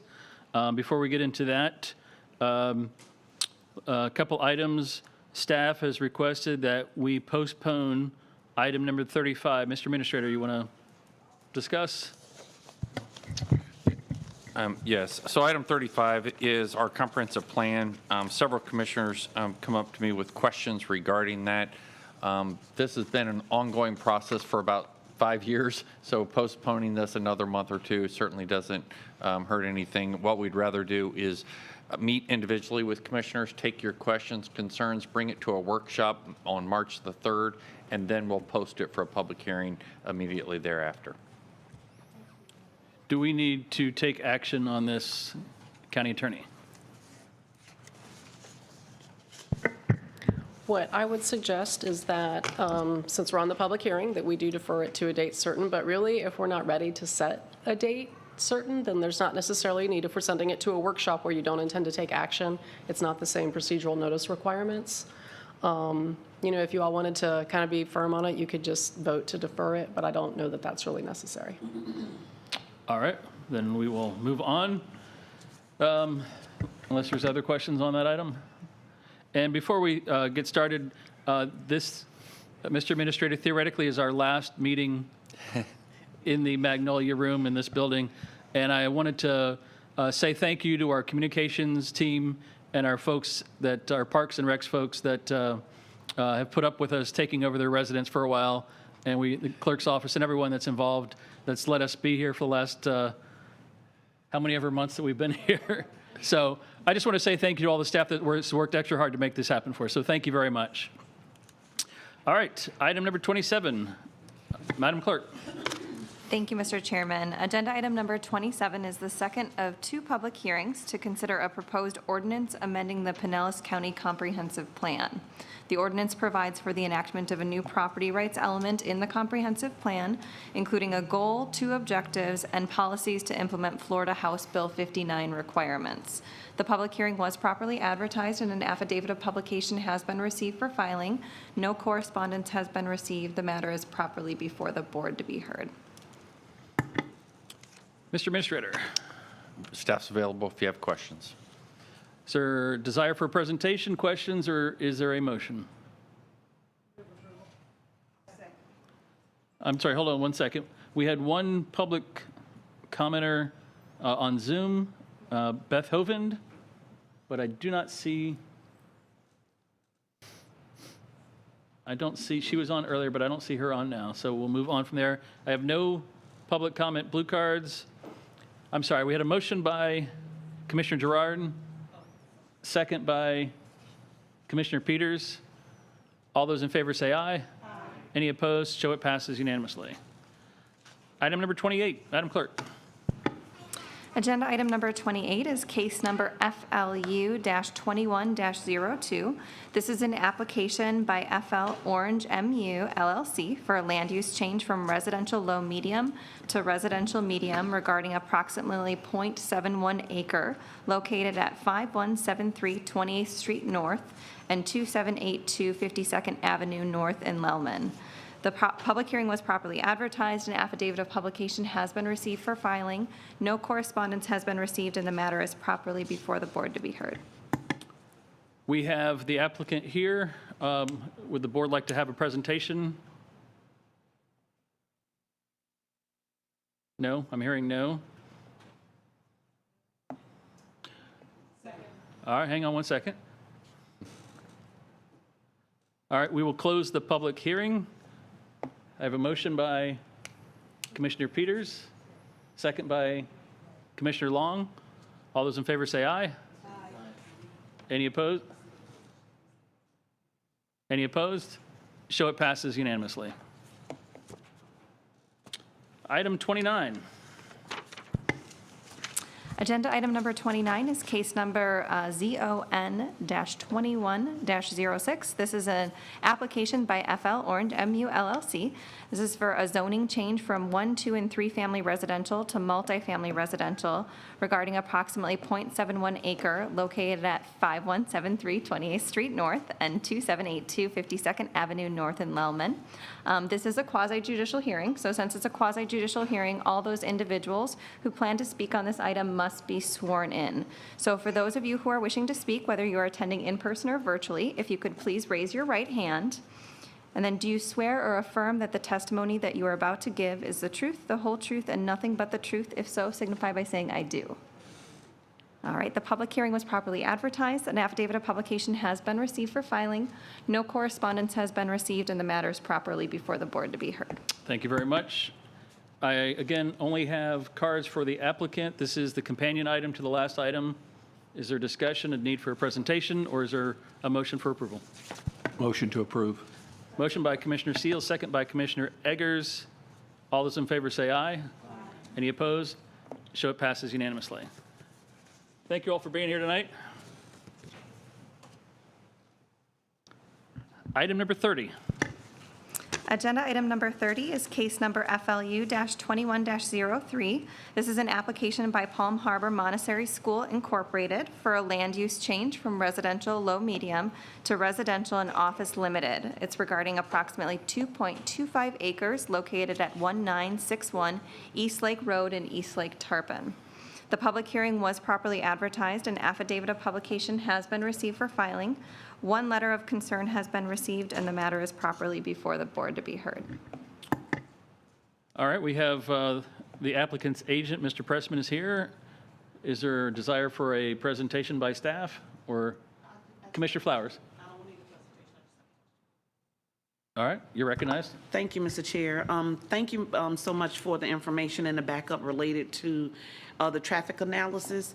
But if we're going to office space, I'm looking at the numbers, and they seem to be really close for projected trips, both when it was single family at 106 trips, and then office space not very far behind. But I'm having difficulty understanding how the traffic pattern would decrease when you are increasing the prospective use for the property. We have Mr. Bailey here who can answer some questions. Thank you, Mr. Baylor. Glenn Bailey, zoning manager. So the residential, that is right now, allows 5 units per acre. So we're going to allow a maximum of 11 units. So we calculate that based on single-family detached numbers. And then we correspondingly look at what they're asking for, which is residential office limited. And it's the same, allows the same amount of density. However, the zoning would not allow residential at all. So we look at what could go there, and that is an office use. And this is the lowest FAR, floor area ratio, so it's the lowest intensity category we have. It's only 0.2 FAR. So we look at that, and we use the traffic calculations, standard traffic calculations, look at the 0.2, and it's the largest building, office building that could go there, and then we look at the traffic counts generated by an office use, and it's actually lower than that of single-family residential, which would have, up to 2 or 3 cars per house going in and out all day long. So it's just the standard calculations. It actually reduced traffic by about, I think, 12. I'm not opposing the project. I just found that to be a little curious. Do you know the level of service for the road that is adjacent to that? East Lake Road is deficient. Okay. It's not good. But this is near a signalized intersection, just a couple of parcels north of signalized intersection. It would have no impact on the carrying capacity of East Lake Road either way. Okay. Thank you, Mr. Chair. Further questions for staff? Commissioner Eggers. Speak just briefly to the designation of scenic non-commercial corridor and how this potentially fits in. I know we have some spots along that corridor, but just maybe speak to that. Scenic non-commercial corridors generally prefer low-density residential. However, the comprehensive plan recognizes there may be opportunities along those corridors for in certain areas near intersections such as this. that may be appropriate for certain kind of non-residential uses such as limited office. It also allows, up and down McMullen, Booth, and Eastlake corridor, you have nodes where you have major intersections like Enterprise. We have a lot of commercial there. You also, in the Eastlake area, you have Ridgemore Boulevard, where there's a lot of commercial there. So certain particular areas that are appropriate along scenic corridors. And the residential office limited category specifically tailored to scenic corridors because it limits density along scenic corridors to 5 units per acre. Otherwise, it's 7.5. So it's almost tailor-made for these corridors. So with the 2.25 acres there, it allows for 11 units. What does that translate to in commercial? What does that mean? I mean, for residential, that means 11 units. But that's based on total acreage. There are wetlands on the east side of the property, so that would limit that. We don't know the extent of those wetlands, so that 11 is theoretical just based on the size of the property. And of course, I'd have to do a site plan review and do stormwater and things like that. For a 0.2 FAR at that acreage, it could allow a 19,000 square foot building. However, those same wetlands allow less intensity to be pulled off of them, so we don't know specifically how large that building could be, but it'd be less than that. And they have no specific plans right now that I'm aware of regarding. And it used to be a Montessori school, and that was approved back by the Board of Adjustment 20-something years ago. So it used to be a private school, so that would generate a lot more traffic than an office use. And the scenic non-commercial limits to floors? Any limit on number of floors, or is there? No. That's up to the zoning district itself. In this case, it's 35 feet. It's pretty short. Okay, so maybe 2 floors. Yeah, the residential office limited and the limited office is specifically tailored also for transitional areas between residential and more intense commercial, so it's designed to be less intense.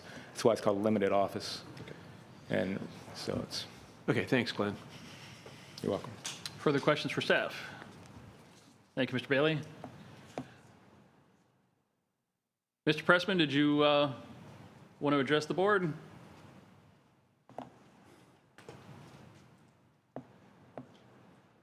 Good evening, Commissioners. Todd Pressman, 200 2nd Avenue South, number 451 in St. Petersburg. Glenn answered your questions much better than I could, but the only thing I wanted to add to you on this request is that this site is abutting the fire station.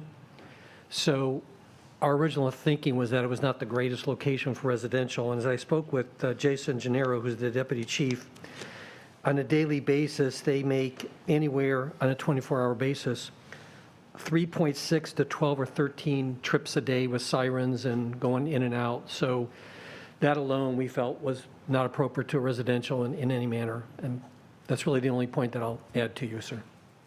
Thank you. Questions for the applicant? All right, I have no further cards. We'll close the public hearing. Wishes of the board. Motion by Commissioner Long, second by Commissioner Flowers. All those in favor say aye. Aye. Any opposed? Show it passes unanimously. Item 31, companion item. Madam Clerk. Thank you, Mr. Chairman. Agenda item number 31 is case number ZON-21-07. This is an application again by Palm Harbor Montessori School Incorporated for a zoning change from residential plan development wellhead protection overlay to limited office wellhead protection overlay regarding approximately 2.25 acres located at 1961 Eastlake Road in Eastlake, Tarpon. This is a quasi-judicial hearing, and since it's a quasi-judicial hearing, all those who wish to speak on this item must be sworn in. So for those who wish to speak, whether you are attending in person or virtually, if able, please raise your right hand. And do you swear or affirm that the testimony you are about to give is the truth, the whole truth, and nothing but the truth? If so, signify by saying I do. Thank you. The public hearing was properly advertised. An affidavit of publication has been received for filing. One letter of concern, which is the same one for agenda item number 30, has been received. The matter is properly before the board to be heard. Thank you very much. I have no cards. Is there anyone wishing to address the board on this item? All right, I'll close the public hearing. Wishes of the board. Motion by Commissioner Long, second by Commissioner Flowers. All those in favor say aye. Any opposed? Show it passes unanimously. Thank you. Item 32. Agenda item number 32 is case number FLU-21-04. This is an application by Cypress Run of FL LLC for a land use change from recreation open space to residential rural and from residential rural to recreation open space regarding approximately 2.86 acres located at 2669 St. Andrews Boulevard in Eastlake Tarpon. The public hearing was properly advertised. An affidavit of publication has been received for filing, and 2 letters in support have also been received. The matter is properly before the board to be heard. All right, is there a wish to see staff presentation on this item? Nope. I do have the applicant, Katie Cole, Cindy Terrapani, and Robert Warren. If you wish, you'll have 20 minutes to address the board. Good evening, Katie Cole with Hillward Henderson. Happy to answer any questions. Also here today is the president of the Cypress Run Homeowners Association. Not only did they send a letter, but she is here to offer her support. So happy to answer those questions as needed. Thank you. Thank you, Ms. Cole. I have Judith Durden. Would you like to address the board?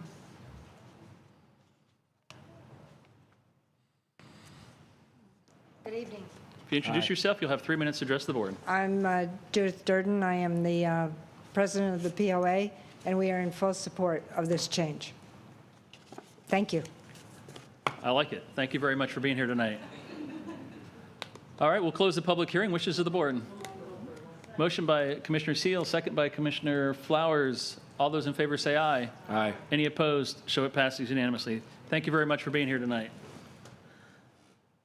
Item 33. Agenda item number 33 is case number FLU-21-05.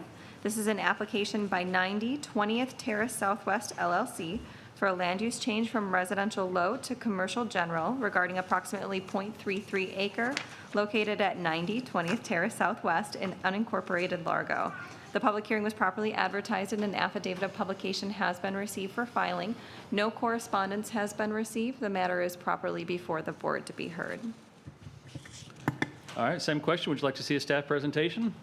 No. No, I have the applicant, Catherine. I'm not going to even attempt your last name.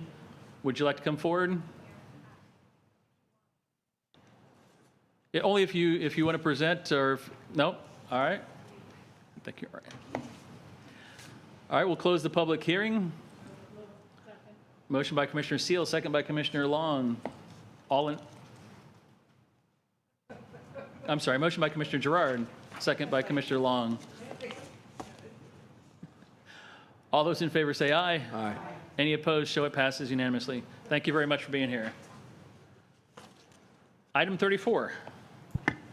Agenda item number 34 is case number ZON-21-09. This is an application by Snug Harbor Lot 1 LLC for a zoning change from residential mobile manufactured home to urban residential regarding approximately 0.34 acre located at the northwest corner of San Fernando Boulevard Northeast and Monaco Drive Northeast in unincorporated St. Petersburg. This is a quasi-judicial hearing, so all those individuals who plan to speak on this item must be sworn in. So for those who are wishing to speak, whether you are attending in person or virtually, if able, please raise your right hand. Do you swear or affirm that the testimony you're about to give is the truth, the whole truth, and nothing but the truth? If so, signify by saying I do. The public hearing was properly advertised. An affidavit of publication has been received for filing. No correspondence has been received. The matter is properly before the board to be heard. Thank you very much. Same question. Would you like to see a staff presentation? Nope. We have the applicant, Haley Dalton. Would you like to address the board? Yes. If you'll come forward, you'll have up to 20 minutes to address the board.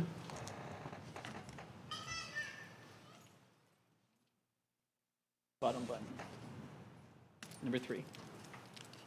Hello, my name is Haley Dalton. My address is 1631 Commerce Avenue North, St. Petersburg, Florida, 33716. There were some questions that I did answer in the staff meeting, and if there are any other questions, I'm more than happy to answer them. Anyone have questions for the applicant? Okay. Thank you very much. That was the only card I had. We'll close the public hearing. Wishes of the board.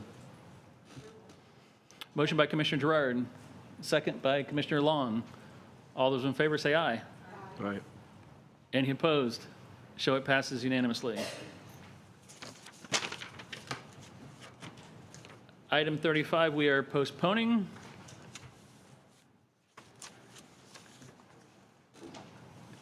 And we did have someone from the public that did want to speak on item 35. If there are no objections, I would go ahead and let him have his time on the Zoom tonight. Mr. Carter, if you'll raise your hand, we'll unmute you. You'll have 3 minutes to address the board. There you go. Thank you, Commissioner Justice. My name is Tex Carter. Want to say good evening to all of you and thank you for the work that you've done. The Plan Pinellas adoption, trying to upgrade it and improve it going forward, we do want to support that. So I've got really 2 points, and I apologize for my voice tonight. 2 points to make in this little conversation. One is I'm with the West Klosterman Preservation Group, the group that has been involved with the County Commission, with the school board for almost 2 years now in trying to develop the West Klosterman Preserve here in Tarpon Springs. The project has progressed tremendously over the 2-year period.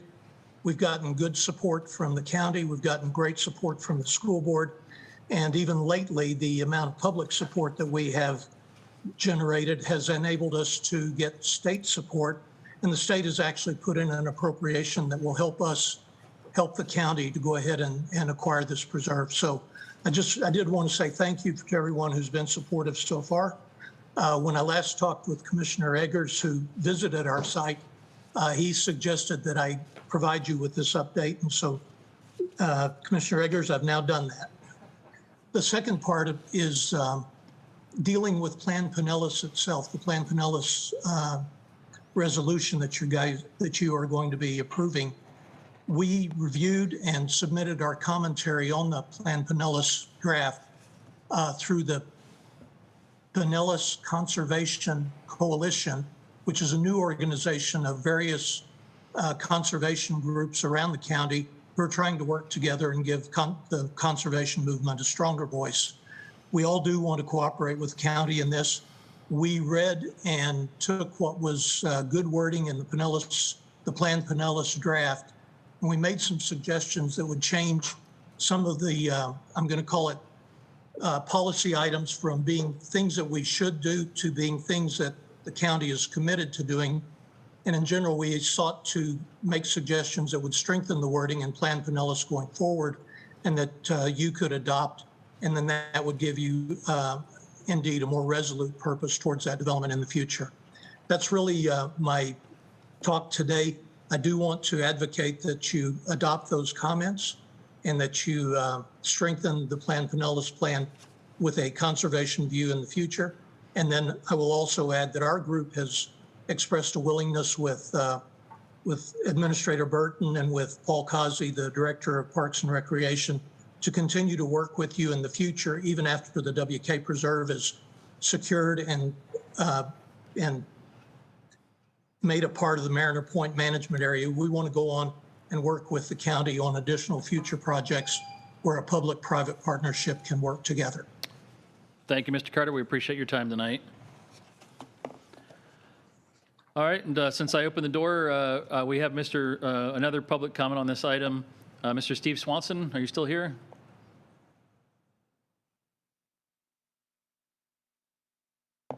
No? All right.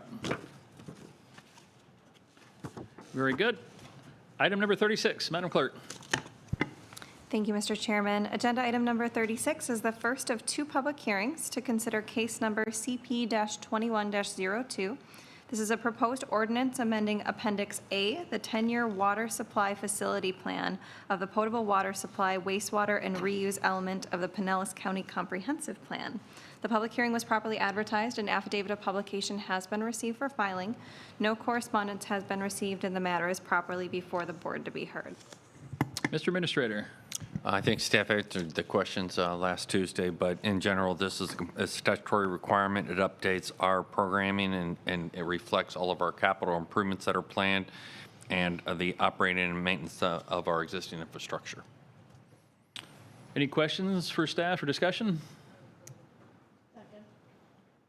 I don't think we need. You don't need to we're not take gonna action on this. This is the first, the first. Correct. This two is just to public- take public comment if there is any. You'll take action at your second public hearing. Very good.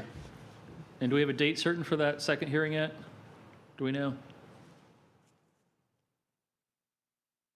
No? What'd you say, April? I got a firm date of probably April. Probably April. All right. It does take a little bit of time to send these to DEO and get the comments back, so April sounds about right. All right. Thank you, Mr. Swearingen. Appreciate you being here. There's nothing further on 36. We'll move on to item 37. Madam Clerk.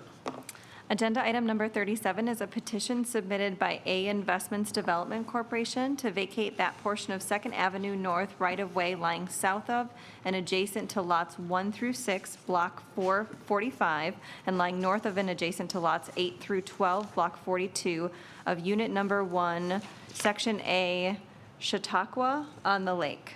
The public hearing was properly advertised and an affidavit of publication has been received for filing.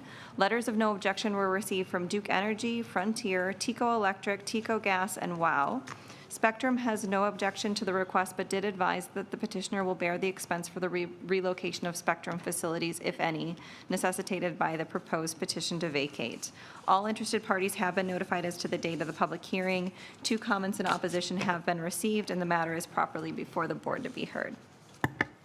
Thank you, Madam Clerk. Mr. Lyons, you want to give us a quick overview?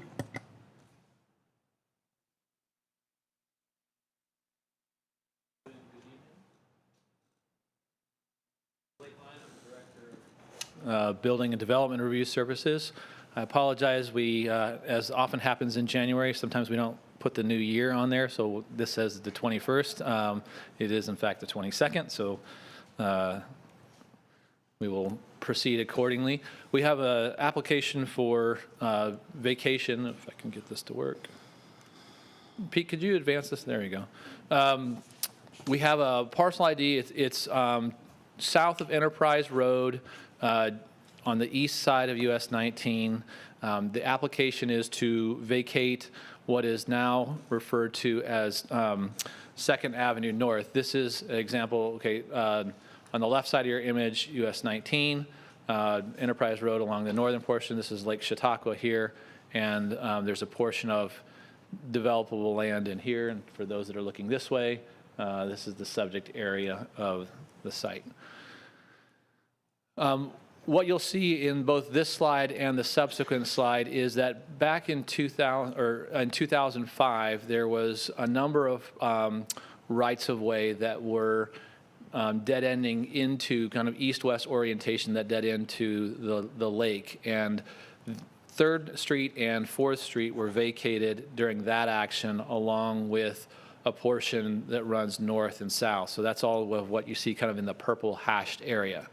What is before you this evening is a request for 2nd, which is the portion on the lower section down here, identified just below the red parcel here on the left image, and as indicated in the red rectangle here on the right image. And so that is a 60-foot right-of-way. As would happen typically in these is when they vacate, when it's all dedicated under one particular plat, then half would go to the property to the north, the other half goes to the property to the south.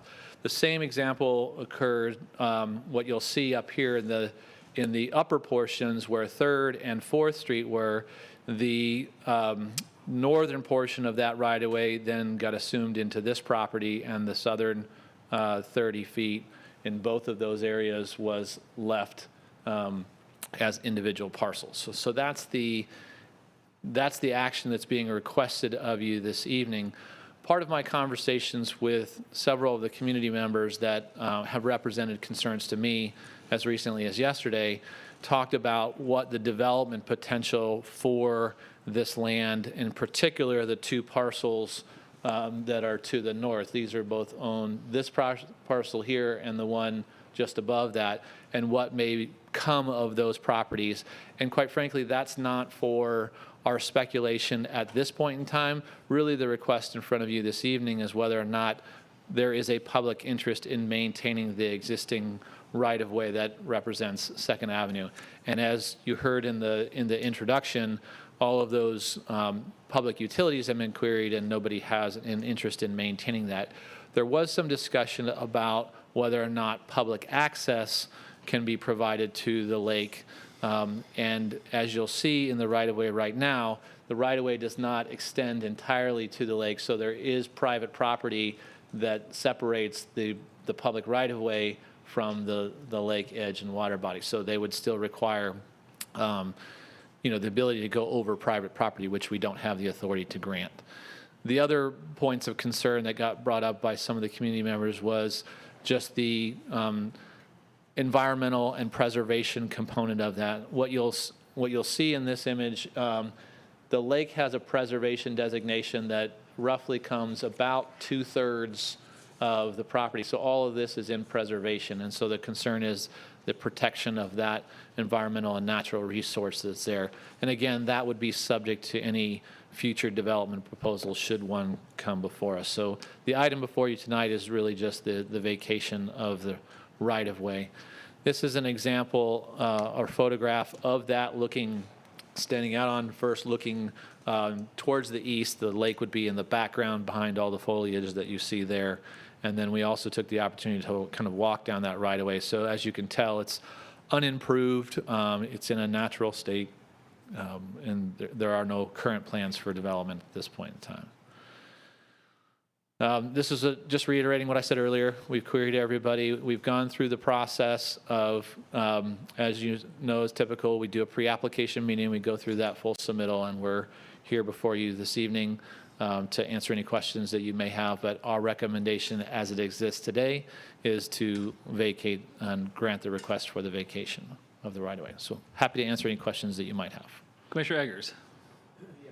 You spoke about the properties to the north and how they were split and how that vacation was split between the requesting entity and the group to the south. Why are we not, did we approach the owner to the south to see if he had any interest in taking the southern half of that vacation? It defaults by order of law, and I don't want to speak on behalf of the attorney, but when the dedication comes from the same plat and there are subject properties involved, by default, what it does is it splits and then it goes to the adjoining property. So that individual is granted that property, quite frankly, as a result of this action. That they are not a party to it.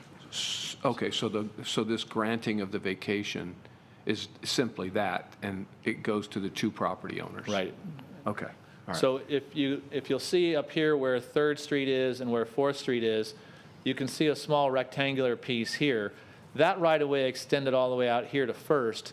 The northern portion of that 30 feet got assumed into this property where this home is here.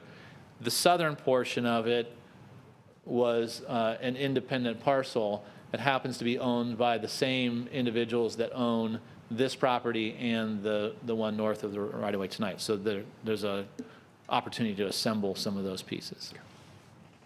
The other point I should mention that I didn't is that much of the property, with the exception of this property here that's on the east side of 1st, which is the north-south street, is unincorporated Pinellas County. The balance of the properties on the west side are in the city of Clearwater. So there's entirely a possibility, if some development were to come forward in the future, that they would be required to annex into the city as a result. So we may not see the resulting development proposal should one come. Further questions? All right, we have several speakers, and I have no blue cards for anyone on this item here in person, and I don't have anything that indicates the applicant. Okay. Are you the applicant? All right, let me get, I think there is, and we need to get a card filled out for you before you speak. Blake, do you know, was Mr. Poling with the law firm? Is he representing the applicant? All right. Let's go to our Zoom line. And Matthew Poling with Trenum Law, if you would raise your hand, and we'll unmute you, and you'll have Mr. Poling? Yep, I'm here. Are you the applicant? Yep, this is Matt Poling at Trenum, 200 Central Avenue, St. Petersburg. I represent the applicant. Happy to answer any questions, but I think Blake has kind of explained what's going on here. It's a dead-end right-of-way, undeveloped. My client owns the property to the north, the property to the south. We have reached out to them. They've consented to the vacation. And like Blake explained, half the right-of-way will go to the property to the south, half goes to the property to the north. I had seen some comments that were submitted, objection that were commenting about zero lot lines and non-conforming lots. I can tell you that what my client is looking at doing with the property to the north is 3 single-family lots, 90 feet wide, fully compliant with the county's code, and they do intend to stay within the county if they can. They will not be zero lot line lots. They're large estate-sized lots. There was also some comments about wetlands. There are some wetlands on the east side of the property along the edge of the lake. My client is not intending to impact wetlands at all. Thank you. The structures, the homes will fully comply with the county's wetland buffering requirements. So as far as we're concerned, this is not going to be a negative impact on the lake or the surrounding area. Happy to answer any questions that you may have. Otherwise, we urge your approval. Thanks. Questions for the applicant? All right, thank you, Mr. Poling. If you'll hang on the line, we might come back to you. Also testifying is a Ron B. Miller. I'm assuming that is last 8922 is your phone number. If you'll raise your hand in the Zoom application or press *9 so that we can unmute you to speak on this item.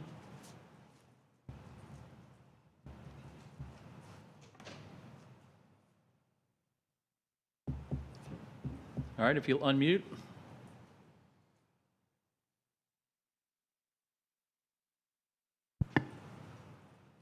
And sir, you might have to press *6 to unmute from the telephone line. That work? Hello? Yes, please introduce yourself and you'll have 3 minutes. Oh, hello. This is Ron B. Miller.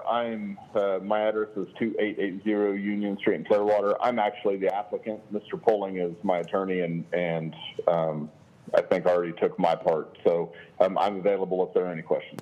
All right, thank you, Mr. B. Miller. All right, we'll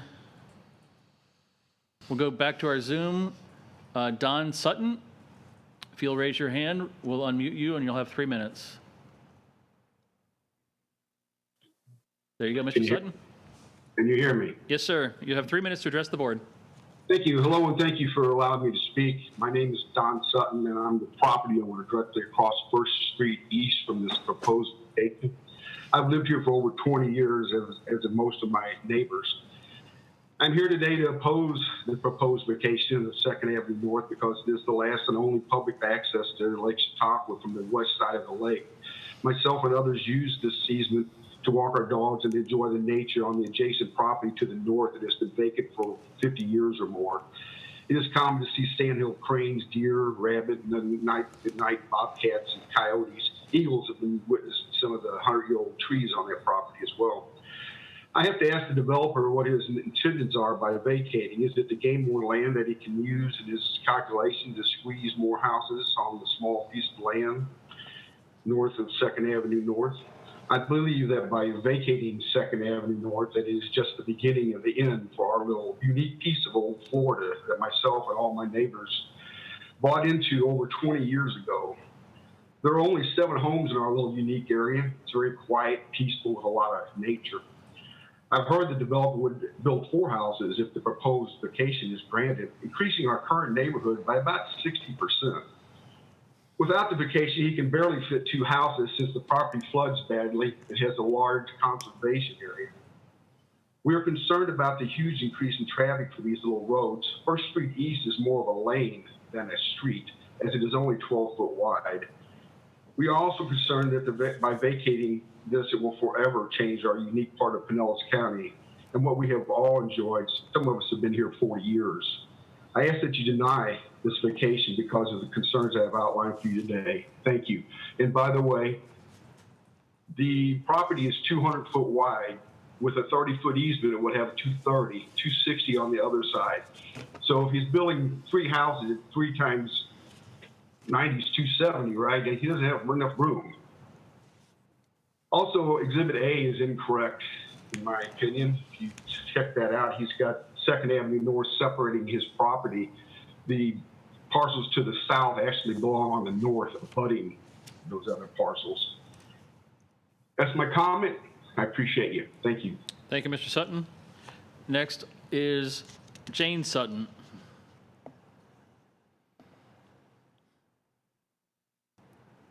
If you'll raise your hand, we can unmute you. Good evening. You'll have 3 minutes to address the board. Hi, can you hear me? Yes, ma'am. Thank you for allowing me to speak. My name is Jane Sutton. I am Don Sutton's wife. We live directly across the street from the property. I wanted to point out that in the owner's petition, he did mark that he wanted to prohibit unwanted use of the area and use the space for future development, which really set up the red flags for us. I know it's standard on the form. As my husband stated, this property is filled with protected vegetation, preservation land, many different animals. Our neighborhood is not a subdivision. It's a group of unique homes in oversized lots. This objection to this small right-of-way may not seem like a big deal to you, but approving the vacation could result in the owner having the ability to build more houses than what he's telling you. So that's what this is. This is a gateway to something else. He may be saying now that this is what our plan is. However, if we give him the opportunity to build more, he way overpaid for this piece of property. He's going to build more. So, and if he is going to stay in the county, I believe he's going to have to put septic tanks, which probably doesn't go well with the preservation area. So I'm asking you to please not approve this vacation. And I thank you very much for your time. Thank you, Mrs. Sutton. Next is Nancy Kane in the Zoom application. And if we'll unmute.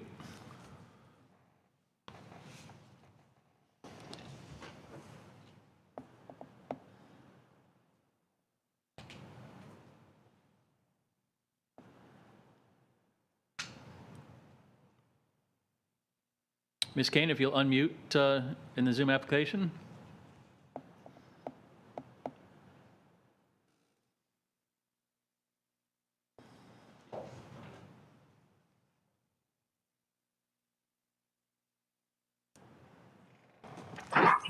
There we go. We're gonna say no comment at this time. All right. Thank you very much. And then last I have is Gina Signor.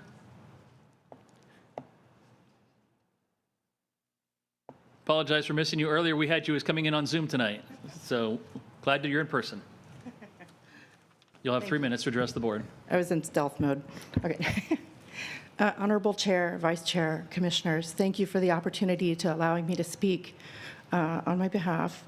I'm the property owner for the property located at 2677 3rd Avenue North in Clearwater.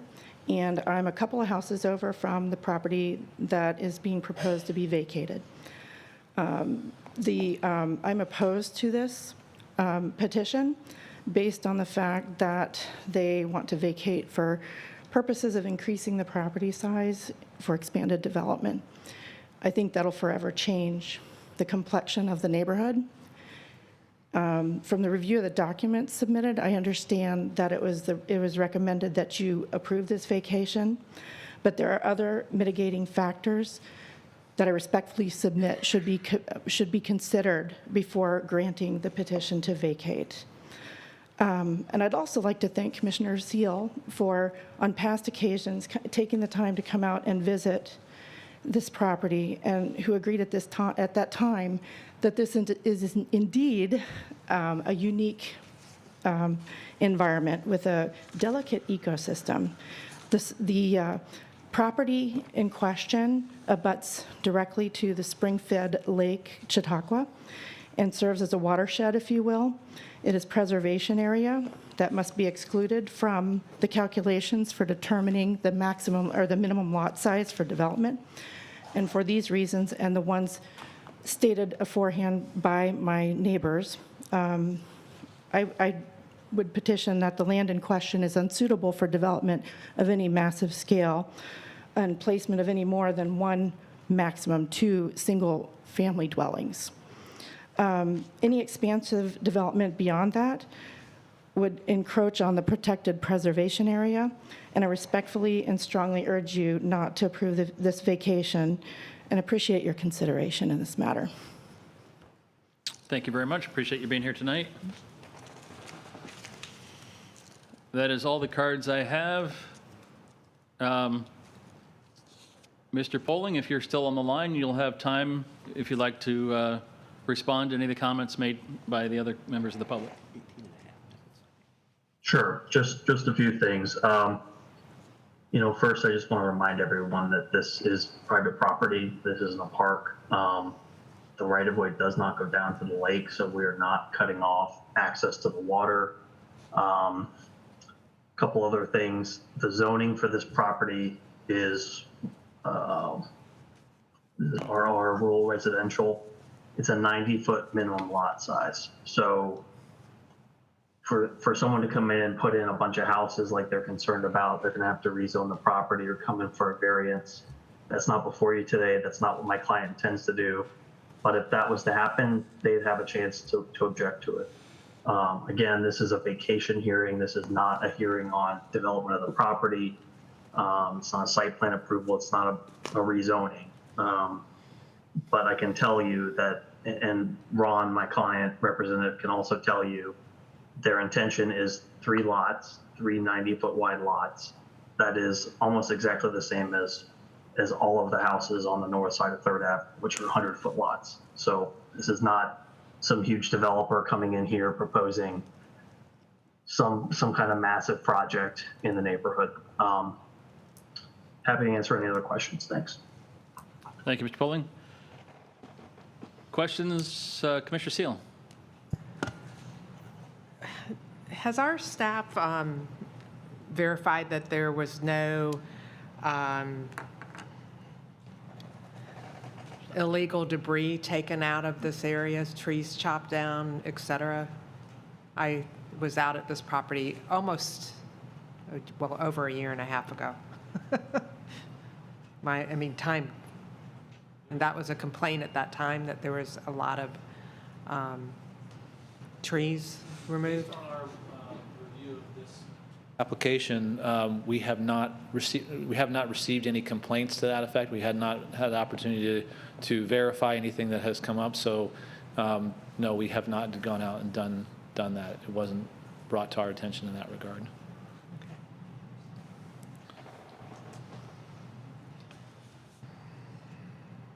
Commissioner Eggers? I know we're here just on the vacation, but it is a legislative process. So it is the width of the lot, east to west, with the area that is not buildable. What amount of space what is that width that's left?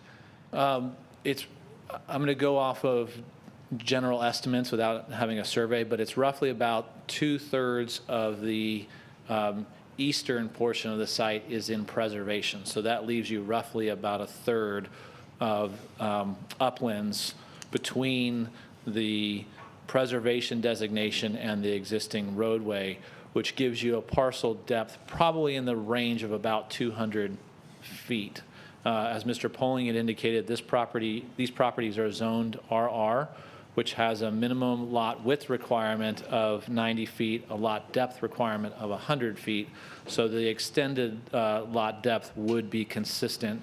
The land area is required to be 16,000 square feet. So as was mentioned by one of the other public commenters, they're shy of the 270 that they would need to get 3. That's not to say that they couldn't acquire it from somewhere else, but they would need a full 270 to get to 93 times. The east-west. Correct. North-south. So if you're looking at the street as it goes north-south, so what you would find is this lot in red is about 103 feet at the street dimension. The same is true for the property to the north, which they also own. So that gives you 206 feet. Then you have this property that was vacated previously as part of Third, which is 30 feet wide. Assuming your action tonight would also give them an additional 30 feet on the second, that gets you to 266. You're 4 feet shy of the 270 that's necessary. Could they acquire it from an adjacent property owner, such as this property owner, or potentially up here? That's a private transaction that would need to occur to get to the 270 that meets the existing zoning requirement. Or as Mr. Poling has said, they have the option of trying to rezone it or trying to go through a subsequent action of applying for a variance or something of that nature. So the preservation comes in roughly about here. Sorry, it's a little shaky. And so one of the comments that you heard this evening is they would have to not only put any future development potential on that site, but because there are no sewer in there, you're talking about more than likely a raised mound septic system. So there's a fair bit of area that's dedicated to those type of wastewater treatment options as well. Because of where the groundwater is from the lake, it's going to push that further to the. So without speculating too heavily, what you would see is something probably similar to this property that you see up along the street to the north, where the properties are brought up to closer to the street and kept away from the environmental and preservation areas further to the east. And those septic tanks are on the street side? They'd have to go into doing specific soil analysis and determining that, but more than likely they would be along the side of the property or possibly in the front. Prefer not to have them in the front. It's like a humped mound that is not always the most sightly.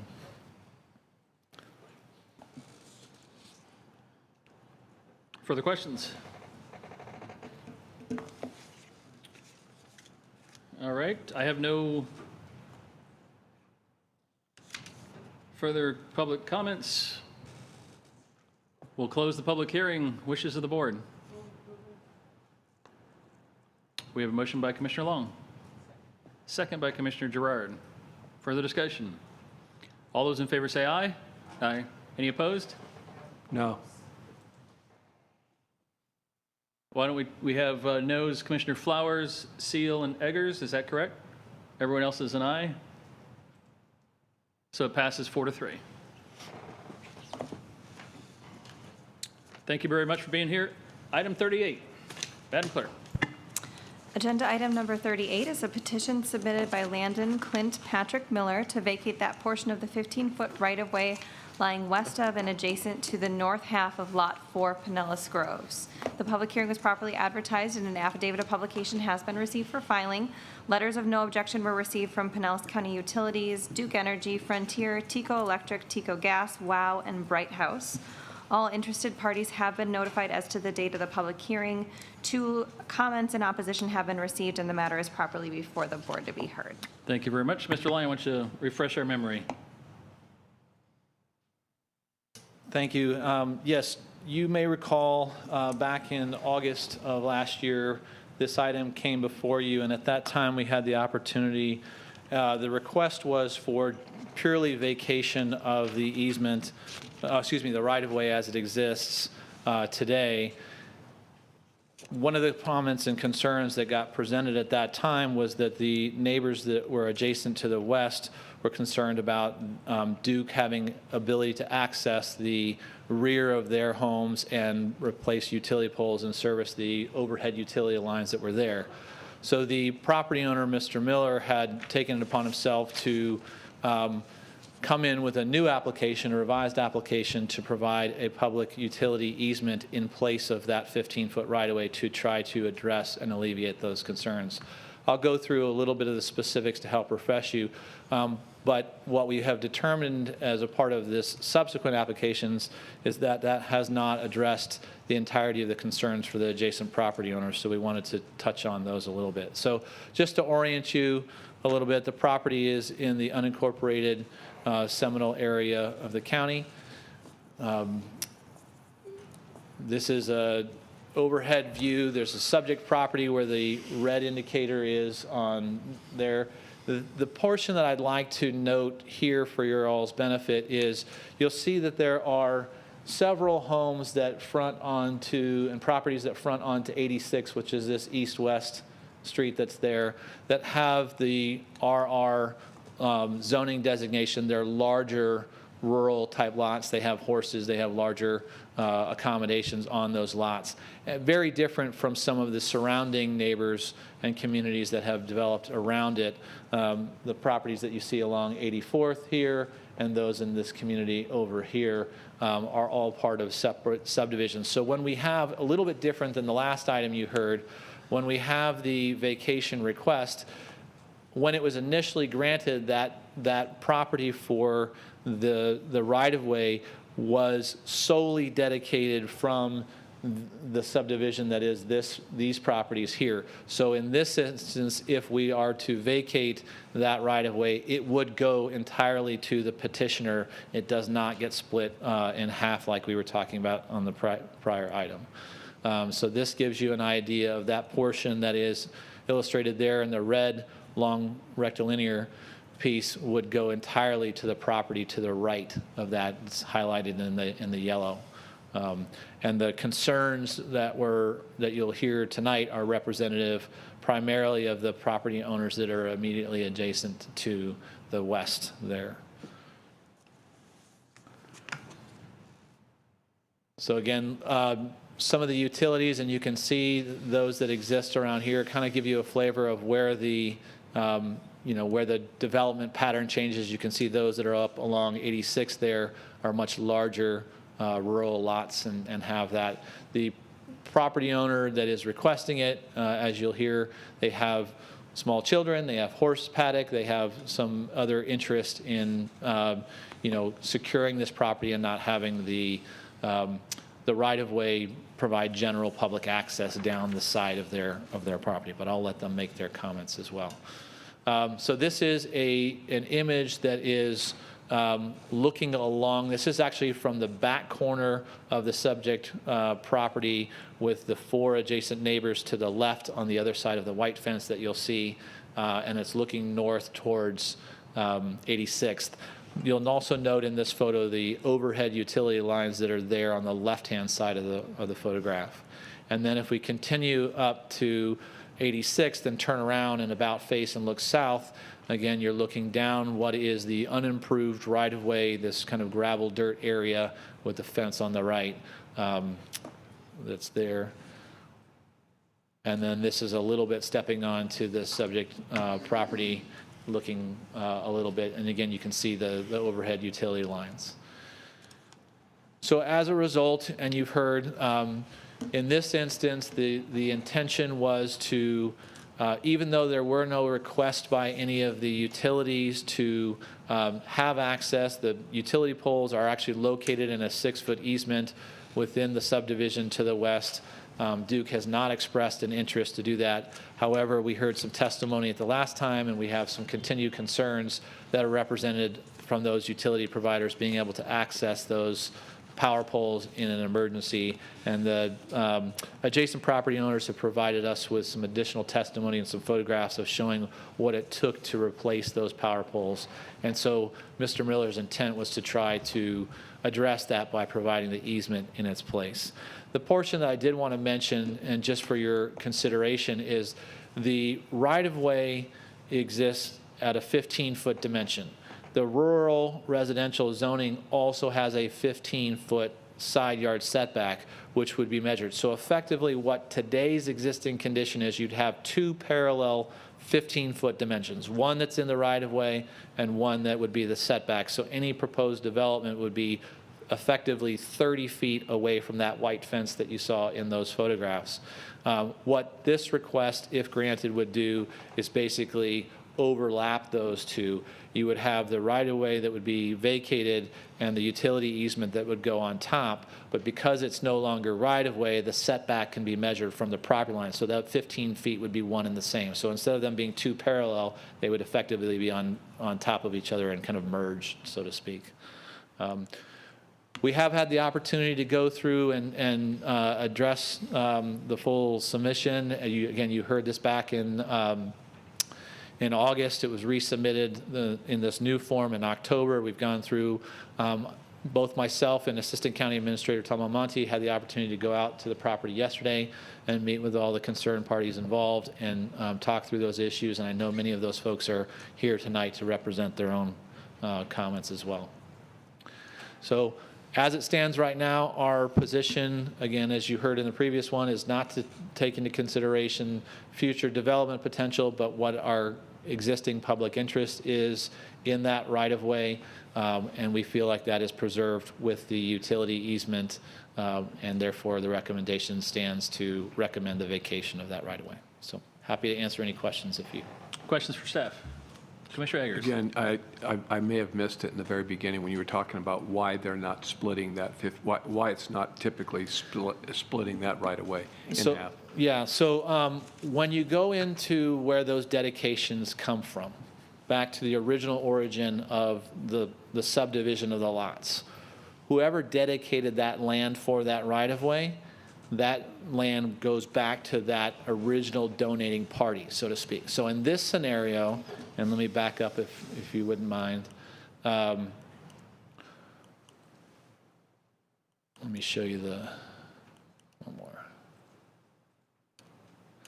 So if you look at the left image here, these larger lots here that are in rural residential, that dedication of that 15 feet came when that was platted, when that was originally subdivided. These communities to the south and to the west were done under a separate subdivision and a separate plat. So when the vacation of that right-of-way comes through as a matter of course, it goes back to the original dedicating entity. And in this case, that came entirely from this community, if that makes sense. If it were, let's assume for sake of conversation, it was 134th here that got vacated, it would go to all of the adjacent parties because it's in the middle of that lot because that was that's where the dedication came from, the original development. I don't know, Jewel, did you have any greater explanation that I can provide? I think you did a very good job of trying to describe it. But I mean, Blake's essentially right. I mean, the original the properties to, and I guess that's to the east? To the east, yes. Were never part of the original ownership of that property, if that makes sense. They were never included in the chain of title of that property, so there is no ownership interest to convey to them because there is no underlying ownership interest that was ever vested in those these to the properties. west, all along here, were all part of another subdivision. If they were to, for example, if they were to build a subdivision wall around it, so they didn't give up any land in the formation and creation of this subdivision. Therefore, when that vacation of that right-of-way, if that were to go through, they don't have a claim to any of that land. It goes back to whoever their originating party was. And when you think about rights-of-way, and correct me if I'm wrong, but this is it's an opportunity to use it for the interest of the public, right? So the original developer is saying, okay, I think there's a need for a public access through here. I will grant this portion of land for that purpose.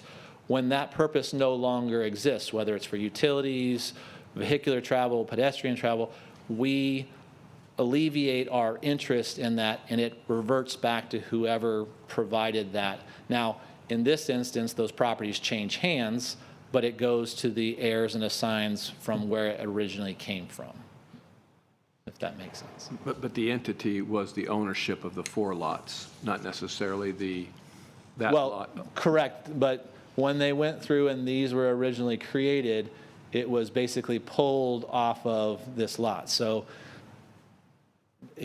these individuals that are further to the east don't have any claim because they don't front onto that right of way. It just by default goes to the most adjacent property in this instance here, the one highlighted in the red rectangle.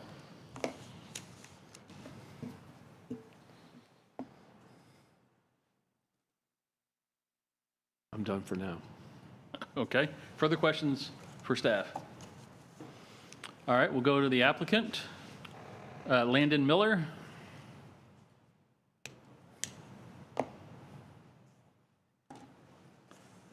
Mr. Miller, welcome. You'll have 20 minutes to address the board. You can use part of it and save some for the end if you want for rebuttal. Okay, thank you. Thank you for hearing me out. My wife actually was intending on speaking, but obviously our children weren't able to cooperate, so I apologize for that. We sold our house on Indian Rocks Beach on the water, which was my dream. I'm an avid fisherman. You'll hear a complaint that I have a boat in the front yard because we don't own a house on the water anymore. Because my wife's dream was to have horses. Sorry, I'll get emotional, and I know this is why I'm trying to speak for her, but I'll get emotional as well. So we bought this property. It is roughly 1.1 acres. The paddock was on the west side of the property, which ran parallel with the right-of-way. Prior, they also, when we bought the property, there was a 12-foot swing gate that did secure the property from horses getting out as a secondary backup, because that is a big concern as a horse owner, which has actually happened to us, unfortunately. My wife's horses got out and almost made it to Park Boulevard, which you can imagine is pretty scary. So what we did is we did flip the paddock to the east side of our property so that the arena and the paddock was together to give the horses sufficient space. If we're going to house an animal, we want to give it the best life it can, just like I would anything.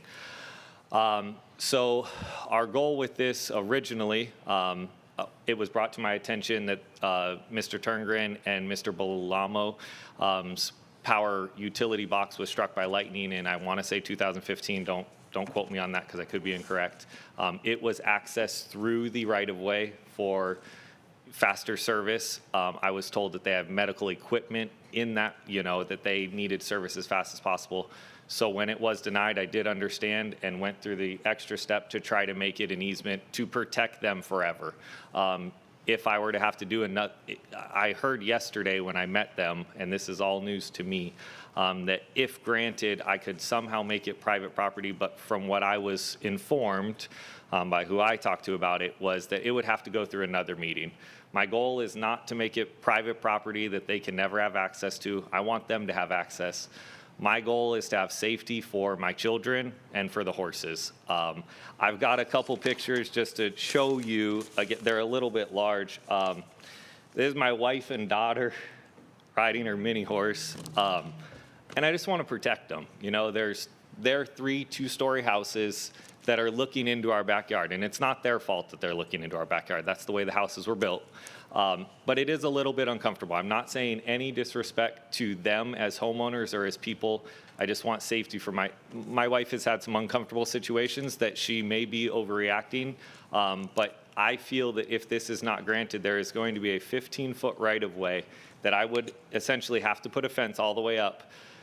Seminole High School, Seminole Middle School is 1 block down the street.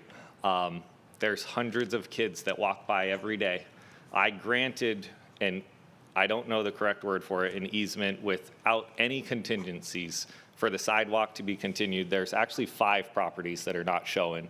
There's 4. 2 of them have sidewalks, and I was one of the ones that granted it just on, yes, a good faith to improve the community in hopes that, I can eventually get this as well.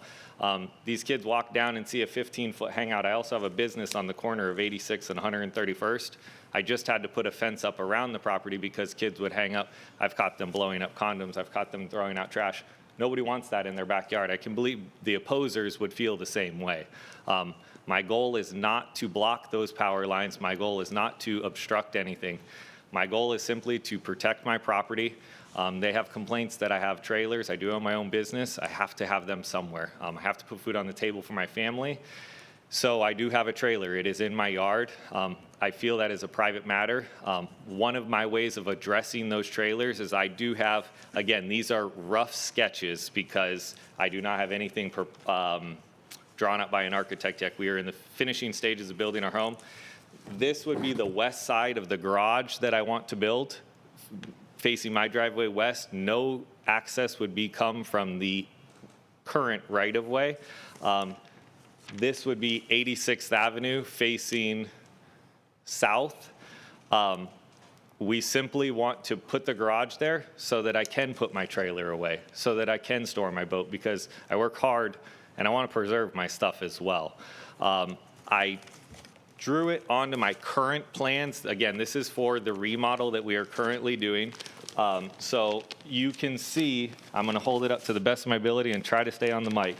This is the home that we built. This is Mr. Turngren's property. This is Mr. Balamo's property.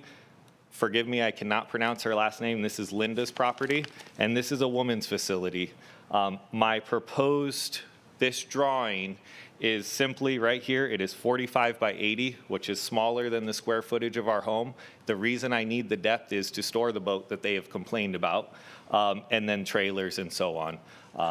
So again, I feel denying it last time was the correct gesture, in the sense that they did have a need for that utility poles to be put back in. And that's what I'm granting still. I'm just simply trying to be able to secure the property and build not 30 feet away, because the way our lot lays out with the horse space size is what I'm trying to do. I am happy to answer any questions. I've got more pictures that will just make me emotional, so I'm not even going to worry about that. And if you guys need anything, I'll be happy to answer any questions. Thank you, Mr. Miller. You'll have about 13 and a half minutes at the end if you need it for rebuttal. Thank you. Are there questions for the applicant before you sit down? All right, we'll go to public comment. Craig Tarasic. I apologize if I got your last name. If you'll come forward and introduce yourself. Pretty close. Craig Tarasky. You'll have 3 minutes to address the board. Sure. My name is Craig Tarasky. I'm an attorney with Johnson Pope, 490 First Avenue, South St. Pete. I'm attorney representing the petitioner, Mr. Landon. And you heard him explain kind of the underlying reason behind this project or this effort. And, you know, again, Mr. Lyons explained, you know, the fact that this remnant right-of-way is 15 feet wide. It is dead end. It's a substandard width. A vehicle is unable to turn around in this right-of-way, so it would have to back out onto 86th Avenue, which is not a local street. It's a collector. It's a dangerous maneuver. And you also heard Mr. Miller talk about, you know, this being an attractive nuisance. You know, if the Millers were to fence this in, you know, you have, you know, people from 86 can't tell that this is a dead end, could pull in, or if they know it's a dead end, they could pull in and be secluded back in that back area. You saw in the pictures in the staff report that the entire western boundary and southern boundary is there's a 6-foot or 7-foot vinyl fence. So obviously the adjacent owners have some value to security and privacy of their properties. Granting this vacation will improve the security of this area. It will allow the petitioner to fully secure and only allow utility providers to go in and maintain their facilities. During the August 2021 BOCC meeting, an adjacent owner, Mr. Balomo at 8549 134th Street North, testified the need to preserve that right-of-way for utility access. And that's exactly what the petitioner's done with this new application, is come back in and granted that utility easement over the entire 15-foot wide right-of-way, which is probably more than utility providers need, given that Mr. Lyon also explained that those utility poles are lying within the western properties within a separate 6-foot utility easement. So there'll be 21-foot wide utility easement between those western properties and this petition. Also keep in mind the property owners to the west that have concerns about structures being too close to the proximity of their properties. Those properties to the west are located within the Riviera Heights subdivision. That's zoned R3 single-family residential, which has a 10-foot rear setback. Petitioner's property is within the residential estate zoning district, which would be subject to the 15-foot wide side setback, which is actually greater. Any structures that on my petitioner's property would be actually further back than properties to the west. Thank you very much. Thank you for your time. Mary Belomo. Ms. Belomo, if you'll come forward, introduce yourself. You'll have 3 minutes to address the board. I have a handout I was told to. Share it with our clerk.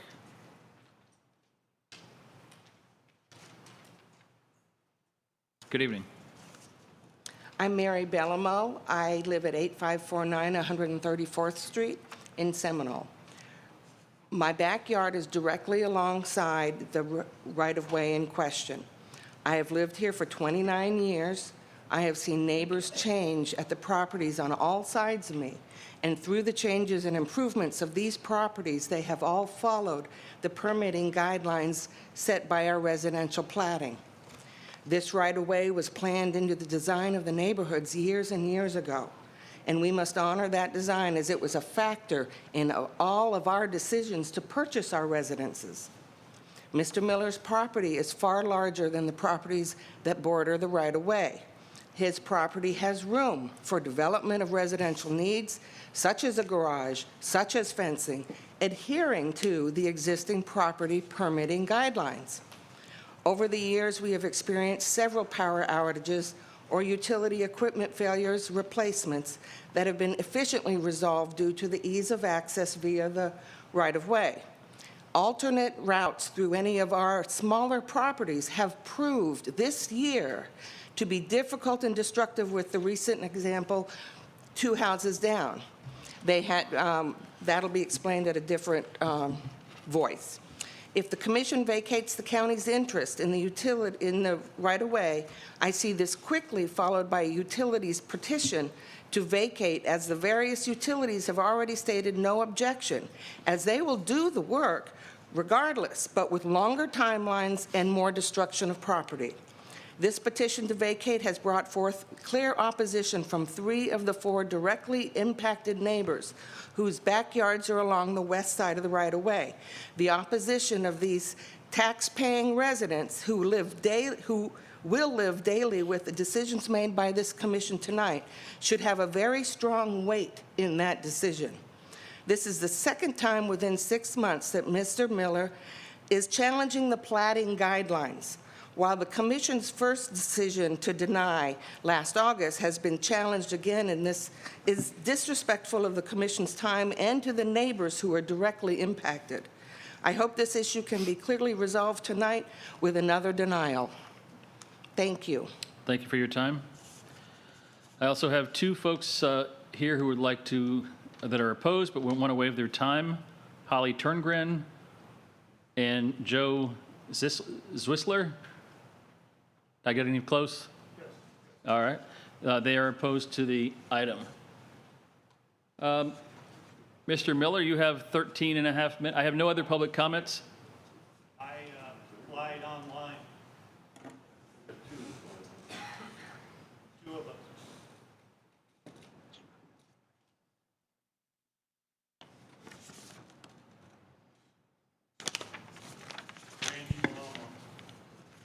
If you'll come forward and introduce yourself, you'll have 3 minutes. I don't have.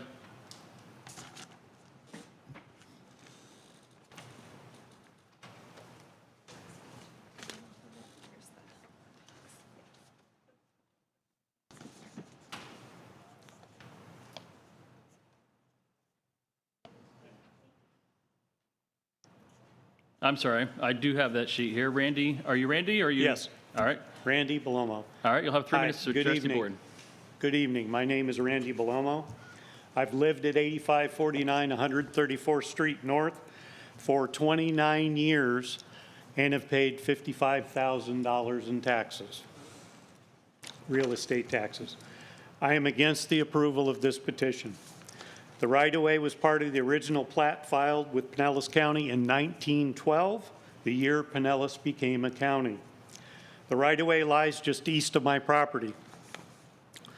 Over the years, there have been occasions when power, telephone, and TV cable companies needed to repair or replace their equipment, and right-of-way access minimized outage time. The right-of-way has also facilitated fence repair and replacement.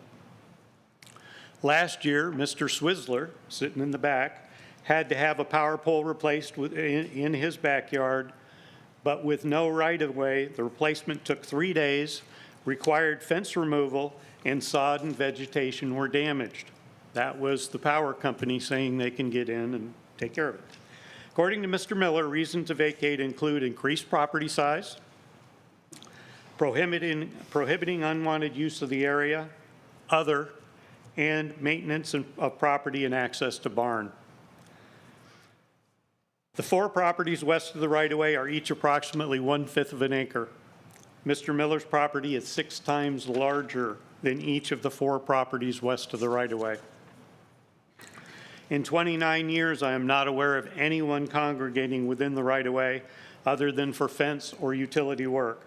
If security is the concern, Mr. Miller can build a fence like the one that existed east of the right-of-way when he bought the property in 2019. Preserving the right-of-way will not impact the maintenance of Mr. Miller's property, nor restrict access to the barn. Since all of the utility providers have submitted letters of no objection, if this petition is granted and the right-of-way becomes a private power line easement, it is likely that a petition to vacate a private power line easement would be easily approved. If approved and the right-of-way is eliminated, any new construction could be much closer to my property. As my first photo shows in the packet, the view of Mr. Miller's property from my family room is already rather cluttered with structures. Also, if the right-of-way becomes a private power line easement, Mr. Miller would be able to park vehicles, trailers, boats, sheds, and other portable items within the easement, according to Jonathan Casper of Duke Energy, thus increasing my visual pollution. Therefore, I'm against this petition, as this right-of-way has been platted for 110 years. Its existence does not inhibit Mr. Miller from other construction projects on his property. Thank you.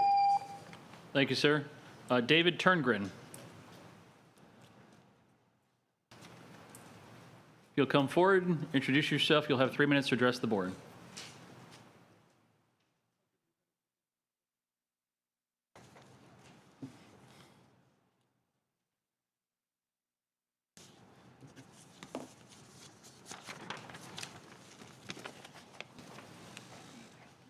Thank you.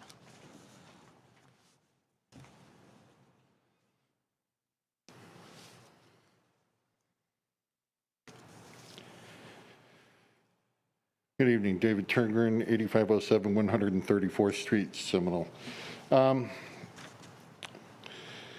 evening, Commissioners. We're now 35 months into this issue, which started back in February of 2019 between Pinellas Groves and Riviera Heights. This issue is not simply utility service and access, although it is significant in its relationship to time and effort. Also of concern are property access, safety and security, quality of life. I think we all share that interest in safety and security.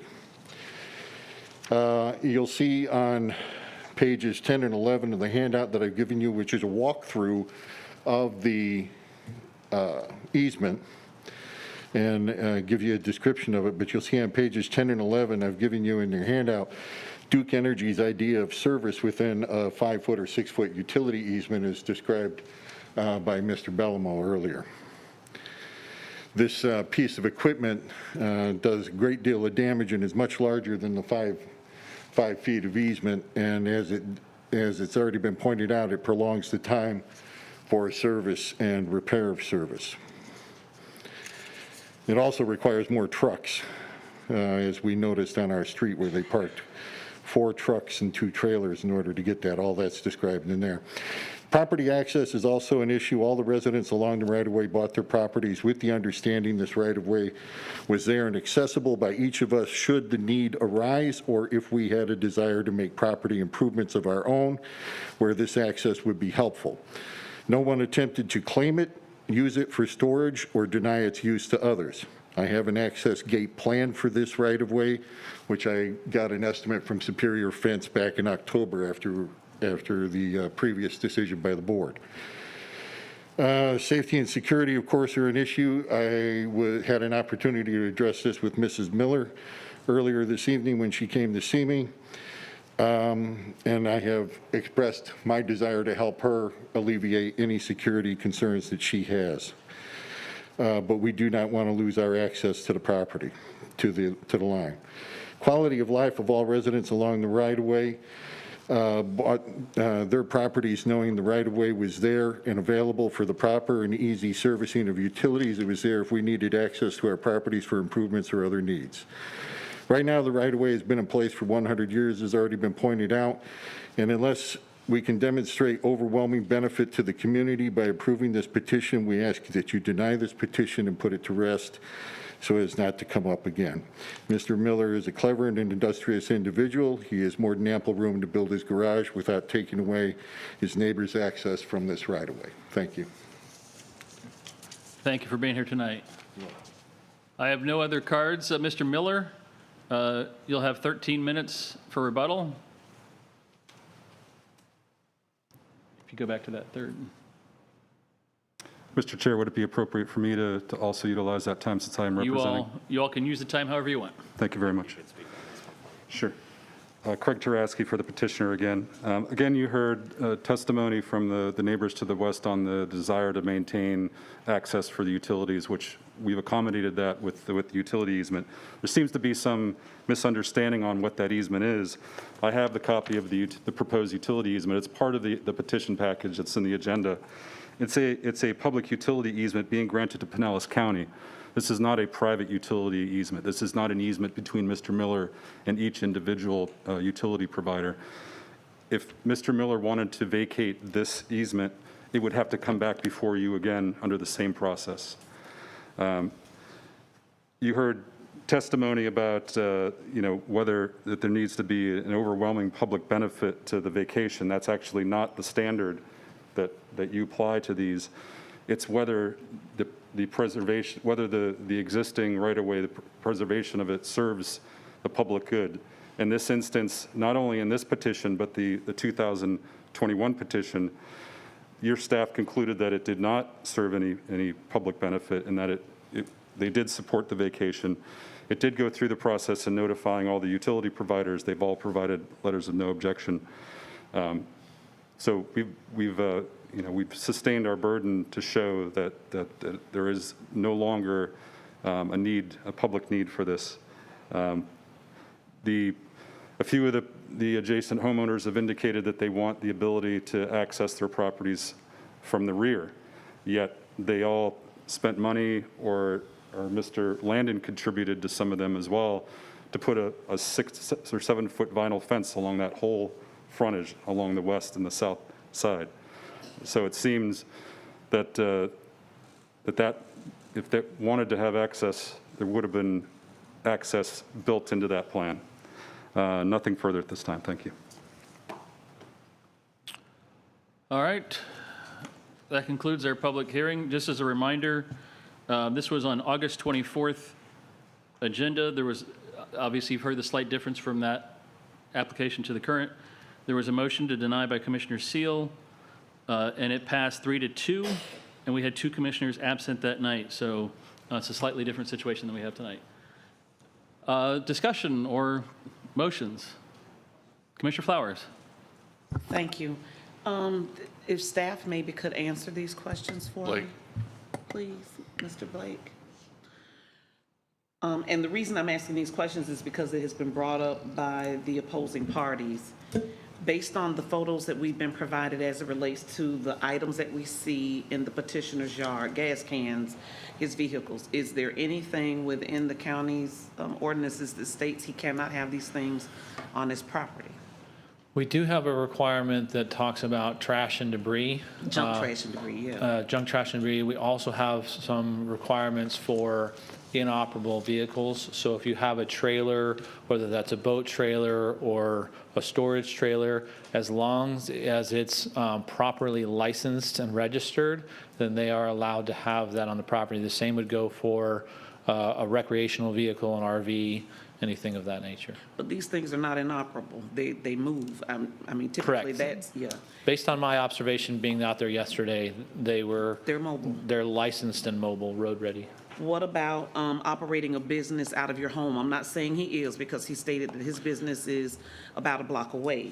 However, sometimes there are certain ordinances or items that state specifically to even housing things like an automotive, something out of your home.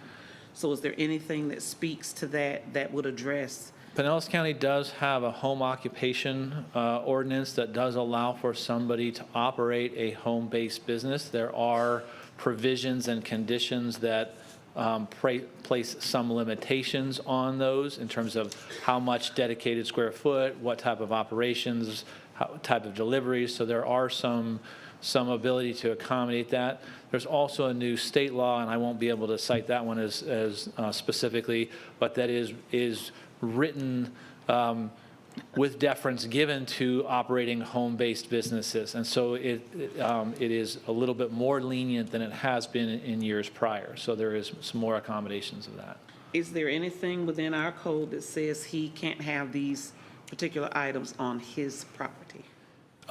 Or store these items on his property until he's using them? We do get into outdoor storage, and again, if it renders itself into that trash and debris realm, but as it was indicated earlier, the intent was to construct the garage so that much of that can be stored within a structure. And just to give you a little context around that, I know that's not the nature of tonight's decision, but to give you some context, under the current land development code, an accessory structure can be subservient to a primary structure. So the home being the primary, and I don't know the exact square footage of the Miller's home, but just to give you an example, if it was a 3,000 square foot home, you could build an accessory structure as long as it was less than the primary residence. So they could build a garage, it could have a workshop, it could have multiple bays, as he had indicated,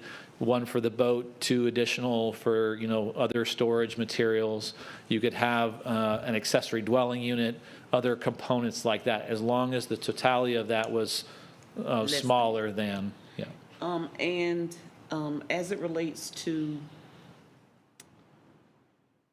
the ability for emergency vehicles or anything of that nature to get down that corridor area so it could service either side, what is being asked for today would not prohibit that if it needed to occur. Correct. The public utility easement that's being offered as part of tonight's consideration would prevent and preclude any development or any physical structures that would impede any access. So while you would, and when I want to say emergency response, that's the utility providers, not necessarily a fire truck, because what you may recall, most fire marshals, and they vary a little bit, but they're talking more about 20 feet or greater. So this would be the utility providers that would be, whether that's a piece of equipment or a vehicle, they would be required to stay within that 15-foot easement. And whether or not it would increase or decrease the petitioner's property value versus the surrounding properties, that really should have no bearing on any decision made today, because that's... Correct. That's not a criteria under which these are at. And the issue and concern related to the placement or replacement of the utility poles for those emergency situations for those individuals, are you satisfied that that has been done such that those particular residents would have access, or if someone needed to come in order to service them, they would have access? From the perspective of the easement versus the right-of-way, the dimension is the same. So from that vantage point, there is no difference. Okay. Thank you so much. I appreciate that. Certainly. Further questions? Commissioner Seal. So if they were going to erect a fence, could they include the utility easement in their fencing, or where exactly would the If you're fence talking placement? along 86th to prevent the, as was mentioned earlier, the unwanted person wandering down that space, they can provide a fence across that portion of it. They either, typically when the utility, if it's a scheduled maintenance, we know it's a pole replacement, Duke will reach out to the affected property owners and provide them notice that they're coming on the property. If it's an emergency situation, they will just take the fence down or move it, and get access for that emergency need. Mr. Miller indicated to me yesterday, I'm certainly he'd be happy to respond to it as well. He has no intention of locking it or he wants to secure it, in terms of closing it, both for safety and security, but also for the horses as well. But there wasn't an intention to padlock it or somehow prevent the utility access to get into that. That's the way he described it to me. So how do you regulate that 15-foot utility easement isn't used for storage or for other things that are already happening on the property now? It becomes an enforcement issue. Like this started, Mr. Turngan mentioned, we had a code enforcement complaint that there was these things being stored in the right-of-way, and so part of our engagement with Mr. Miller in its initial phase was to educate him about what's appropriate and where this stuff. And to his credit, he moved all of those things off of that area, put it onto his private property portion, and we have not had a repeat of that since the original involvement, but we've been going through this process. Okay, thank you. Is it common to have that 15-foot, is that where I live in St. Petersburg proper, there's no 15-foot access for utilities. They have to come through your fences in the suburban area. So how is that the norm or not the norm in residential areas? It is not the norm unless you have an area that has a dedicated alley system. And so in some areas of the county, you will see as narrow as 12-foot alleys all the way up to 20-foot alleys. So in that context, you don't typically see alleys dead end the way that this right-of-way is indicated. And so it is a remnant piece or a, kind of substandard piece in that regard. Further questions? Commissioner Eggers. So they can bring utility vehicles on there for the over part. What about, is there anything that provides some kind of easement access for the residents to do repair on their fences? Is there anything that we can add as far as Not from the county's perspective. So we have different types of easements. This is what we're discussing tonight is utility easement. Right. You have drainage easements. You have public access easements. But public access easements are those. They're dedicated to the entirety of the public. We can't specify those to particular specific individuals. That would have to be a private party agreement. I'm happy to provide 3 feet of that if that can help for fence repair and stuff like that. We're done with, hang on one second. Any other questions for staff from the commission?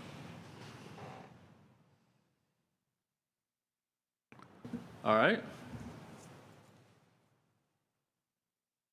What's the commission want to do? So what was done last time? There was a motion to deny, and it was 3-2. There were 2 commissioners absent. I think you had canvassing that night. It was 3-2 in favor of denial, but it was slightly different than what you see tonight with the 15-foot. Commissioner Peters. Well, I have some comments.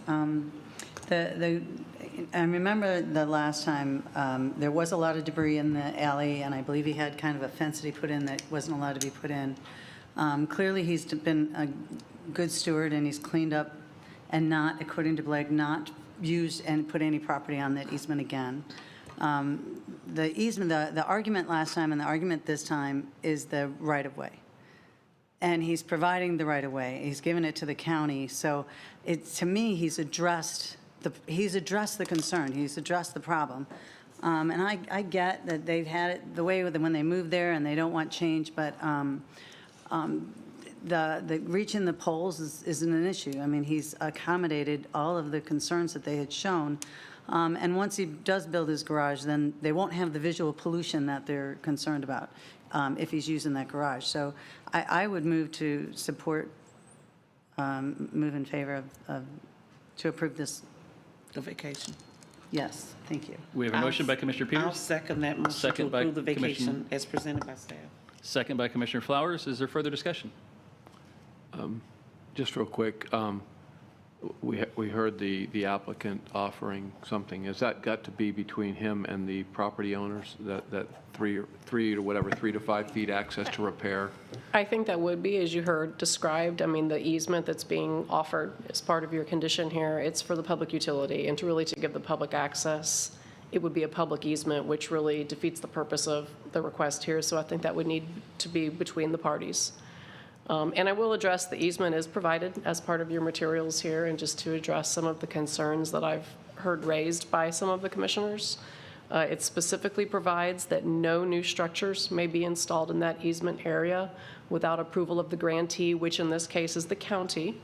No new trees, so there's not going to be any sort of impediment in that 15-foot area for some of the uses that we've heard described as being necessary in there. This evening, but Commissioner Eggers, to answer your question, that would need to be a private arrangement between the property owners. Yeah, okay. Just for the record, I was going back and looking at I couldn't remember the case. Well, I'm glad to know that I wasn't here, so that makes me feel better. But it does say that all 5 said aye, so for the record, we probably ought to fix those minutes. No. What? I'm looking at... I just had the vote pulled. It was 3-2. Okay, well, I'm looking at minutes as well on this thing, so it says 5-0. In any event, thank you. Appreciate the answers to my question. Commissioner Gerard. Yeah, I just wanted to say I think that they have accommodated the complaints or the concerns that we were hearing. I don't hear any other concerns other than that, you know, we've been here for how many years and things have changed. And welcome to Pinellas County. I have to say, if I wanted to change the fence on any side of my property, I would have to work with my neighbor to do that because there is no easement there. It's on the property line. You know, good reason to stay in good relationships with your neighbors. Anyone else? All right, we have a motion and a second. All those in favor say aye. Aye. Any opposed? Show it passes 6-1 with Commissioner Seal. Thank you very much. Congratulations. Item 39. Thank you, Mr. Chairman. Agenda item number 39 is a proposed resolution to supplement the fiscal year 2022 capital budget for unanticipated fund balances in the Star Center, capital projects, airport revenue and operating, solid waste renewal and replacement, water renewal and replacement, and sewer renewal and replacement funds as outlined in the staff report. The public hearing was properly advertised and an affidavit of publication has been received for filing. No correspondence has been received and the matter is properly before the board to be heard. I have no cards. We'll close the public hearing. Motion by Commissioner Seal, second by Commissioner Gerard. You sure no one wants to ask Mr. Rose questions, see if he's learned the budget yet? All in favor say aye. Aye. Any opposed? Show it passes unanimously. Item number 40. Agenda item number 40 is a proposed resolution to supplement the fiscal year 2022 operating budget for unanticipated fund balances in the General Fund, Emergency Medical Services Fund, Emergency Communications E911 Fund, Fire Districts Fund, Fleet Management Fund, Water Revenue and Operating Fund, Water Renewal and Replacement Fund, Sewer Renewal and Operating Fund, and Sewer Renewal and Replacement Fund as outlined in the staff report. The public hearing was properly advertised. An affidavit of publication has been received for filing. No correspondence has been received. The matter is properly before the board to be heard. I have no cards. I see no one wishing to testify. We'll close the public hearing. Motion by Commissioner Gerard. Second by Commissioner Long. All those in favor say aye. Any opposed? Show it passes unanimously. I have one. Commissioner Eggers. Yeah, just for the record, the chairman corrected me on this, and he was correct. I missed it by one item. So they were both 15-foot vacations, but just happened to have the wrong one. So I apologize for that miscommunication. Thank you, Commissioner. And Ms. Hernandez informed me that we have been here since July 21st of 2020. So if you want to take a piece of the carpet or wall on your way out as a memento, feel free to do that. Otherwise, we are adjourned.